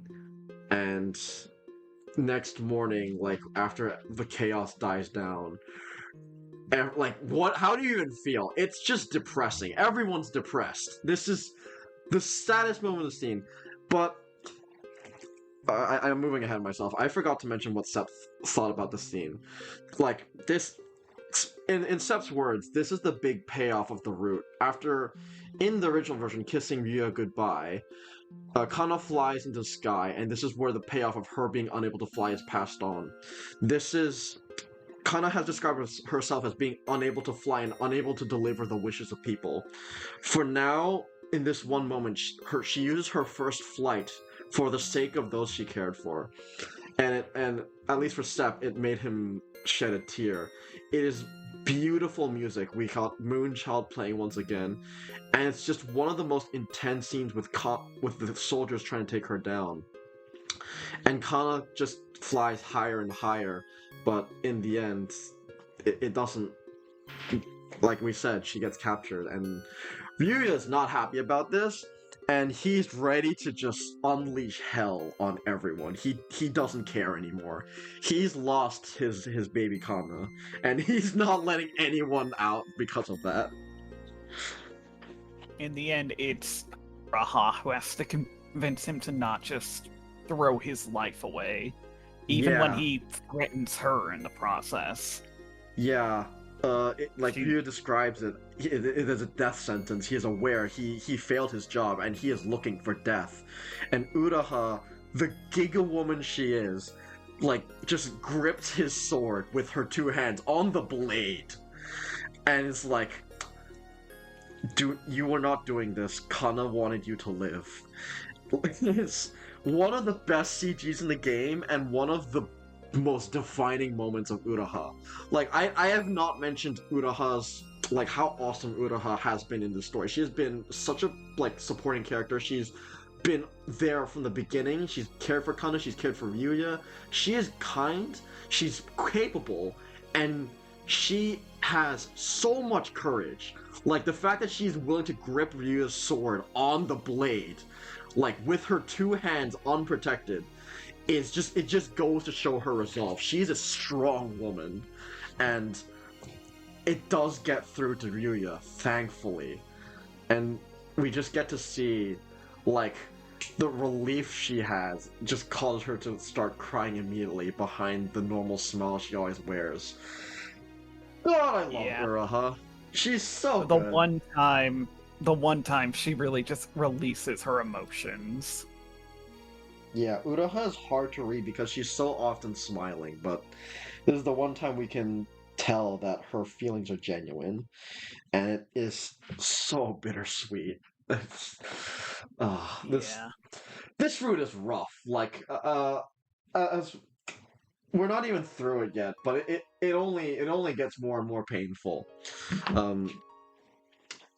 With the wishes of Kana, of wanting Uraha and Ryuya to live, the two eventually just go into hiding. On the way, they find out, like, there was, like, this whole political battle in the back between, like, the government who feared the Winged Ones and wanted to hide them, versus the people, like, the traditional people who want to, like, protect them and use the Winged Ones to bring in good harvest and good fortune. It's like, no one here tried to see Kana for who Kana was. They either saw her as a holy being who would bring them good fortune if they, like, kept her safe, or they feared her and tried to erase her existence. Nobody on this planet besides Ryuya and Uraha saw Kana as Kanabi no Mikoto, a normal friggin' girl. And it makes me boil every time, which is, like, good writing. That's the intention, but man, even as a Gundam fan, I'm like, man, people suck sometimes. Yeah, medieval Japan politics would not even be the worst time in history that it just divided these people like this. Yep. And they do also acknowledge, like we said earlier, like, the government after this event is actively trying to erase the existence of Winged Ones out of history, out of religion, and, like, censor it completely. So now we see in the modern day, no one knows about the Winged Ones, no one knows about these the magic that the Winged Ones shows, because magic was passed on to humans by the Winged Ones. It was entirely because of them. The Winged Ones were the inheritors of dreams, of memories. They're the ones who started these traditions. And while some people may still do these traditions, we forgot why we do them. It was because of the Winged Ones. And now, no, the Winged Ones are no longer in this world. We eventually learned Kana was the last one. And it's rough. Like, I love this world that Summer builds. Like we get this whole political world that's just implied, but we don't care because we were with Kana, Ryuya, and Uraha, and we care about these three people, and now their lives are in tatters. Yeah, it's like we really are like bearing witness to the end of an era, basically, through this. Yeah, like Suzumoto Yuichi is so good at writing huge worlds with intimate stories. Like he does this with Air, he does this with Planetarian, and he does this with Utawaru Urumo's Mass Games. Like this guy's a master at this, and I really just tip my hat off to how well this world is constructed for something that is just ultimately so personal. And in the end, Absolutely. yeah, in the end, we get to see these two go to essentially a monk's place where we get a pretty grisly image of like a monk whose eyes have been gouged out of him, where we learned about the history of the winged ones and again how Kana was likely the last one. But And we also learn that these monks are the practitioners of Hojutsu. Yep. They were the practitioners of Hojutsu because winged ones were the ones who gave it to them. And we quickly learned that because Ryuya's cursed, he only has a certain amount of days to live, especially since Kana was a big was hugely attached to them. In the meantime, yeah, this whole like ending section of Summer is kind of our big lore dump. We learn, exactly what Hojutsu is. It had a whole bunch of different applications that did not survive to Yukito. Moving objects without touching them was just one of them. But we also see causing people to forget memories. We saw that Yukito's mother, at least, still possessed. But, and as it turns out, Uraha is immensely talented in this. Yeah, And I mean, so it was always they decide. implied. Yeah, it was always implied that Uraha had like a sixth sense. We literally see it. She's capable of disappearing and evading capture. She's able to sense things. It was inherent. It was like a big foreshadowing that Uraha was going to be the originator of the people who did Hojutsu. And now we get the confirmation that Uraha is indeed the person who inherits Hojutsu and is a master at it. She is the origin of Yukito's skills. Yeah, as they stay at the temple and have her train with the monks there. Yeah. She eventually performs a seance to try to contact Kana, and that's when the full gravity of the whole situation is just laid out for them. Yeah. Kana is dead. That is basically guaranteed. Like, that was confirmed. Kana has passed on. However, even though she is dead, her memories are still just tainted by repeating memories of suffering. And one thing I find really good about the writing is that it's implied to be way worse than what we see. But because we are human beings and our brains are only able to comprehend a specific amount of knowledge, we can only see what is given to it, which is just Kana living the death of Ryuya and Urahai. I think we're only shown Ryuya, but I think it's implied that everyone is dead. It's just Kana reliving the memories of her friends dying in front of her again and again and again. And that is what we as humans can only need to see to comprehend the sadness she is feeling. Because winged ones, they have complex emotions that humans are not able to feel. We cannot comprehend just how much sadness Kana feels, but she cannot move on. She cannot pass on because her soul is at constant unrest.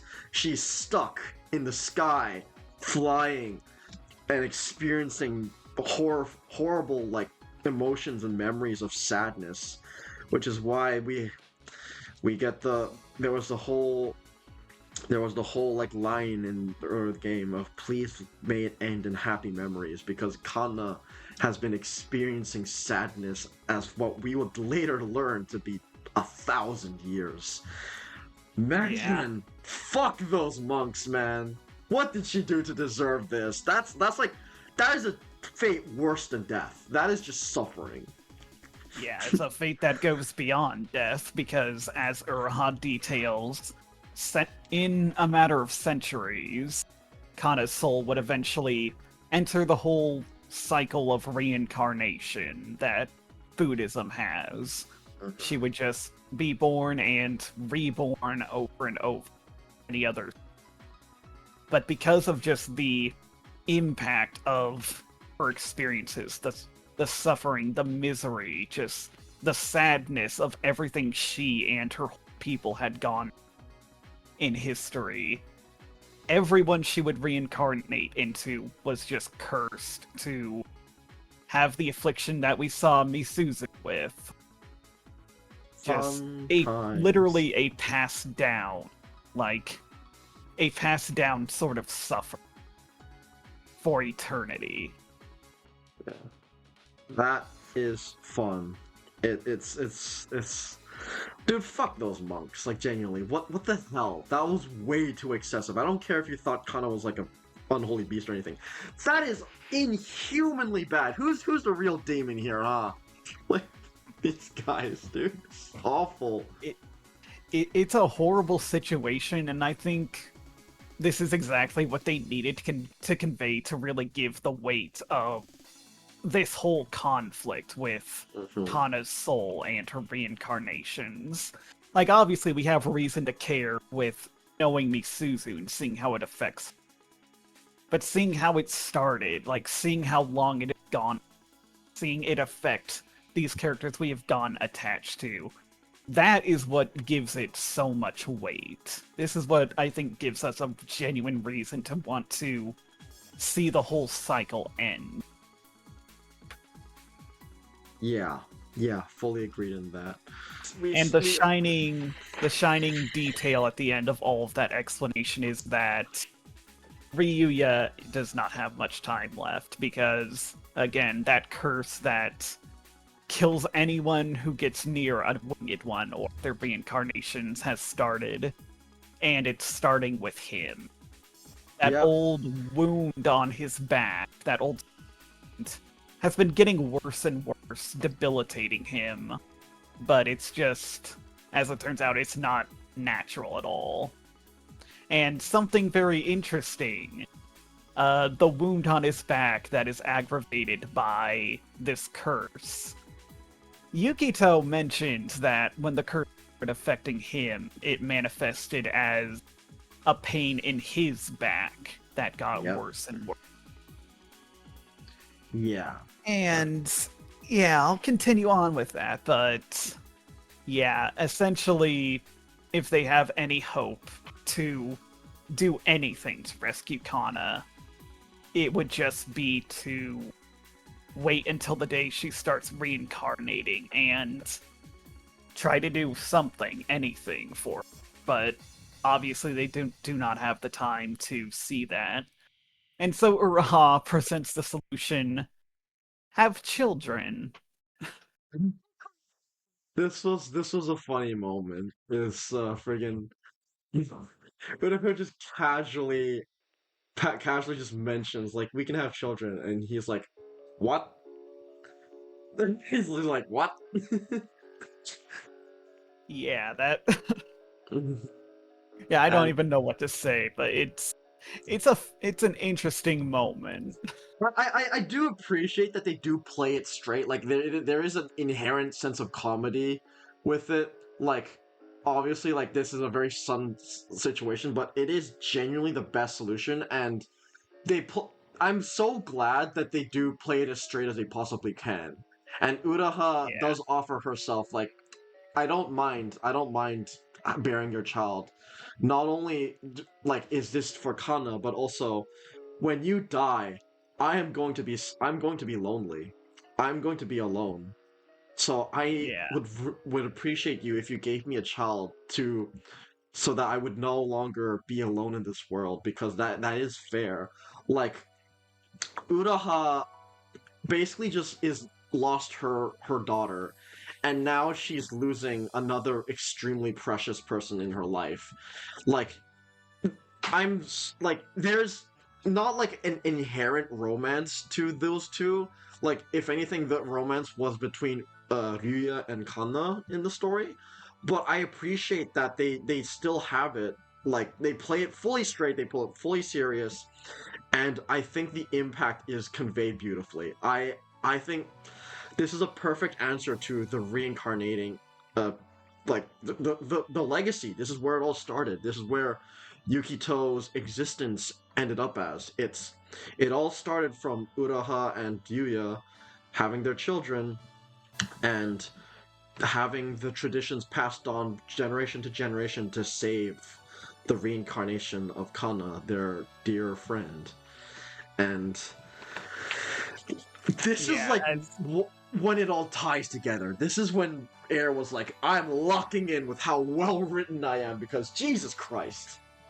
Yeah, as Ryuya kind of comments, like, on some level, it is all an act of selfishness, like, for her to not be lonely when when he passes on, but at the same time, like, you know, we can understand, especially she's valid. how, yeah, and I mean, these two are so close at this point that I think it does say a lot that they're willing to do this, possibly irregardless of their romantic feelings towards each other.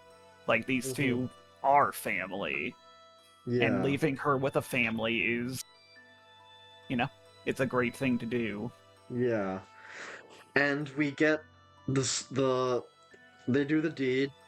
Uraha does get pregnant, so they succeed, and we just, again, you can only watch as Yuya slowly but surely becomes, like, extremely weak and bony, and the curse starts affecting him as the seasons go by. The one thing he manages to do this time is start to write basically a tome of all the information about the Winged Ones that he knew of, to make sure that some memory of them would live on in the future.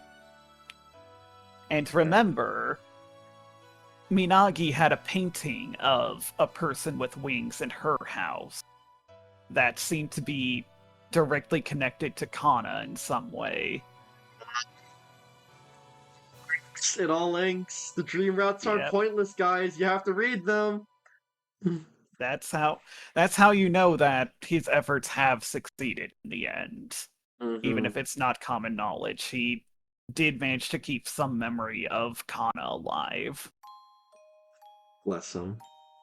But in the end, that's really all he can do, because as spring arrives and summer starts approaching, Ryuya finally realizes that his time has come to an end.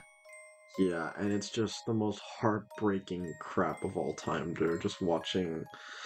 You have to just watch this character, this MC that you followed, and Uraha's fully aware that this is his last few moments, and you just have to watch as everything unfolds and Uraha's left alone. It's, like, truly alone. It's heartbreaking. Like, this is truly a route that, in concept, nothing good has happened. It's just been constant pain. Like, a lot of people in the community call Ki a Nakige company, and this is true. This is when Ki went full on Utsuge. This is just pain, depression, agony. it's great. God dang. You know this route can't end happily, but seeing it play out all the same is just painful. It's painful. Yeah. But all the same, he manages to go out looking at the sky one last time. And he basically sees himself just passing on to the other side of the sky. We get that beautiful final CG. And the Orgel version of Genero, which is an instrumental version of a song that we haven't quite heard the proper version of yet, but Uh, it's a big one. yeah, So and before we move on to final thoughts, there is something that Air never directly states but gives you a lot of hints. Yukito, I already mentioned how the pain in his back matched up with what Ryuya felt when the curse hit him. But there's also a lot of moments throughout Dream that shows that Yukito has this sort of intuitive understanding towards things related to Kana, the girl in the sky. yes. A lot of evidence points towards the idea that Yukito is the reincarnation of Ryuya.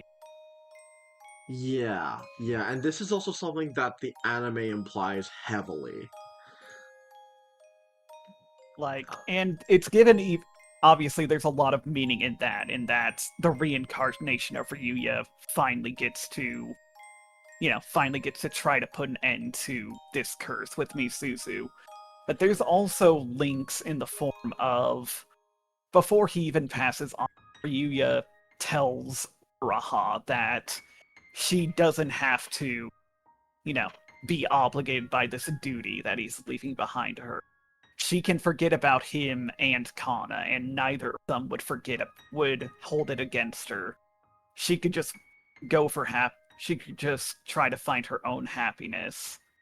And she refuses because she knew Kana, of course, she loved her.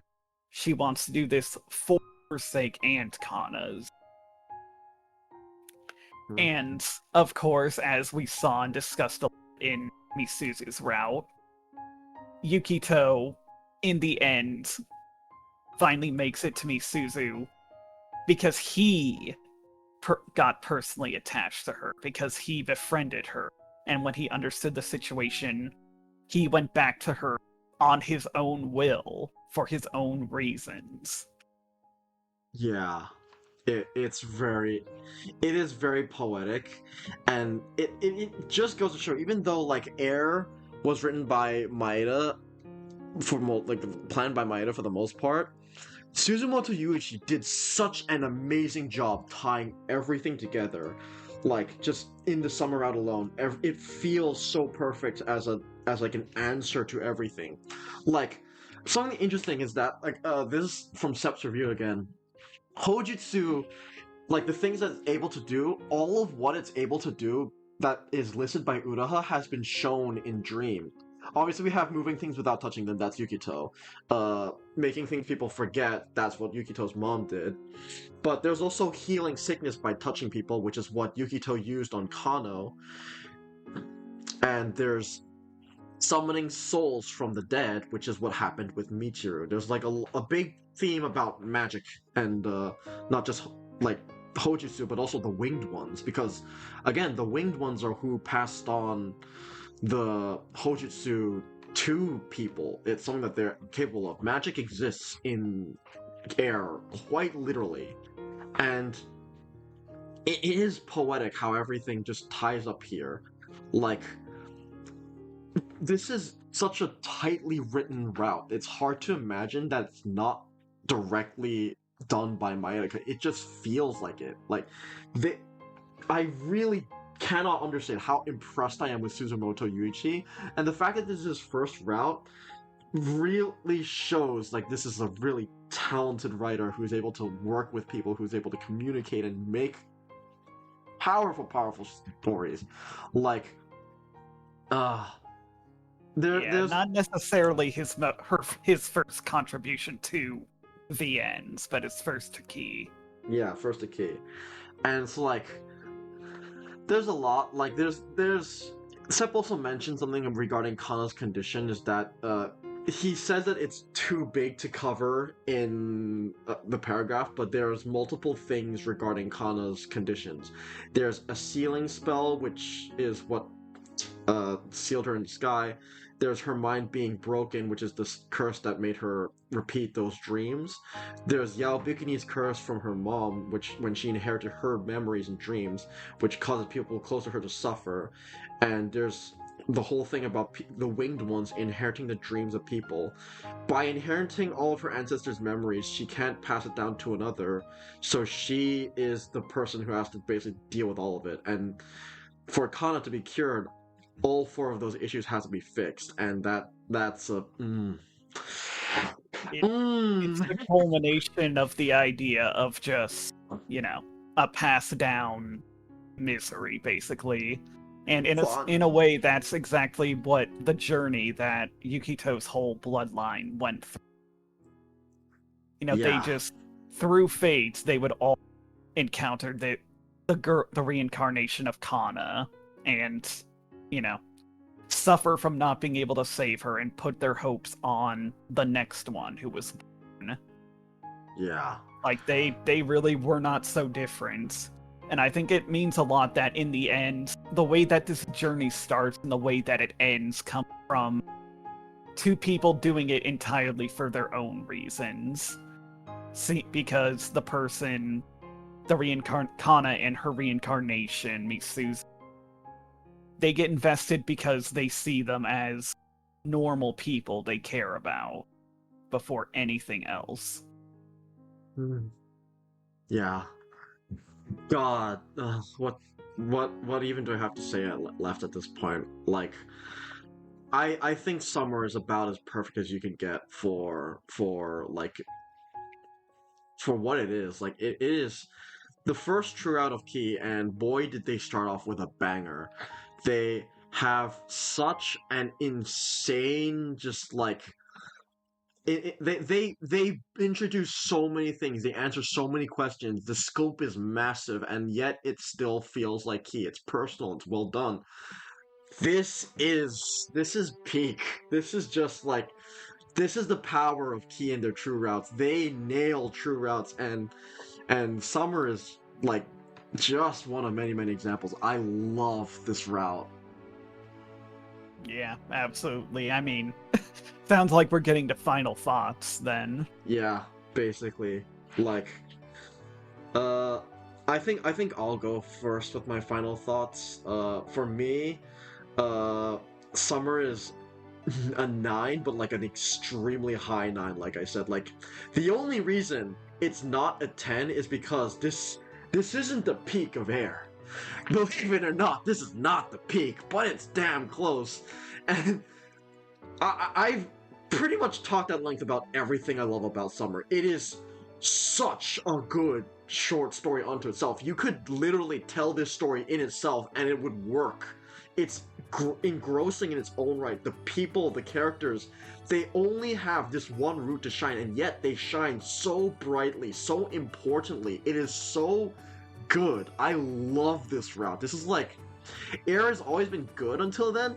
Summer is when it starts getting really good. Yeah, very fair. Like, I think I'll go next. Like, you kind of summed it up for me, but I think out of every route in Air, Summer is the one that is the easiest to go back to, and the easiest to binge, the easiest to just go for out of pure enjoyment. It is just a lot of fun. It's well paced. Its characters are just so enjoyable to watch. It tells a story that it just feels very, how should I say it? Just very compelling, even though it is technically just the backstory for the quote-unquote main story that we're seeing. It is so much better than it needed to be for something like that. But yeah, like you said, it could be its own story in its own way, if not for the ending. They knocked it out the park with this one. This was my favorite part of Air when I first read it. I don't quite know if that'll hold up, but for sure, I think it is a huge highlight. Yeah, and I'll go last here. 9 out of 10 for me. Oh. I don't think I said a score, but yeah. For me, it was a 10 out of 10, and I just love Kana and how she was so silly, and I loved how Uraha was like very friendly and able to be like the one that really got Ryuya to be on his best behavior, Yeah, like to and then the essentially keep everyone together. She was like kind Yeah. of the glue.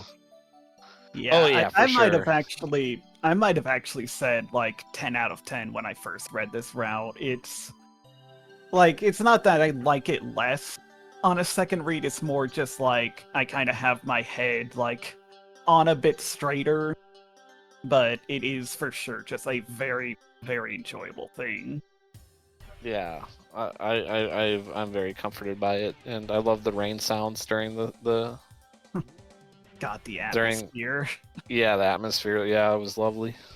Yeah, I think everything about this route is just a knockout of the park. This is like, while I don't agree with the whole take of air is only good when it gets to its true routes, I will agree with the fact that air's true routes are on a different level. Like Yeah, once this is once where it summer go- hits on, air goes into overdrive.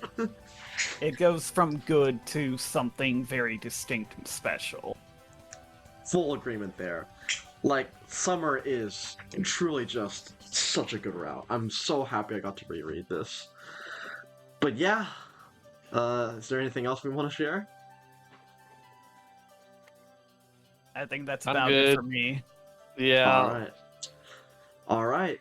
In that case, yeah, that was the Air Book Club Summer Podcast. I'm really happy we got here, and I'm personally was like a huge fan of this round, and getting to reread it and just re-experiencing Suzumoto Kino again before his new game is coming out. What a treat! I am really happy that we got to get as far as we did, and next time we are going for the big end. We are going through the remaining parts of Air, which is the final route. The title screen has once again changed and now is called Start Air Route. We have the second true route, Air. The moon is shining. It's time to finish the story. So, the plan for We're in the end game. Yeah, we are in the end game now. So the plan here on out is, again, we're gonna have 2 weeks to read the Air route, and if you have more things to catch up on, you can use this time to catch up on Air. We are more than happy to welcome you in the Book Club channel. In the meantime, for next week, what we'll be doing is we'll continuing with the key summer season. It's kind of been hard to schedule these due to the way the anime is airing, but we are going to be talking about our route for the Summer Pockets anime. So that's what's going to be happening next week. I'll be bringing in some other key keepers and hosts to talk about that. And we will talk about the finale of the Air route and the Air Book Club on the 30th. Yes, the 30th. So yeah, look forward to that. And I can't wait to get there, because this has been a journey. This has been one heck of a journey. Yep. Yep. All right. If there's nothing else to say, then thank you so much to everyone for joining. Thank you to Maple, to Found and Scout, and Frogger as well. Shout out to Frogger. Like, they've been reading Air for the first time. They weren't able to stay for the whole podcast, but they love Summer as well. I just want to say a huge thank you out to them, because watching their playthrough has been a joy. So yeah. Shoutouts to everyone who's participated in this book club, just straight up. Yeah. And Thanks for Andre for staying through the whole show. Yeah, Andre the GOAT, honestly. But yeah, thank you to everyone. It's been a fun recording session. Like, I talked everything I want to talk about this route, and I'm happy to end it here. So until then, I'll see you next time. Have a good night. See you all next time when we talk about something fun and very unfun. Oh, the Air route's gonna be great.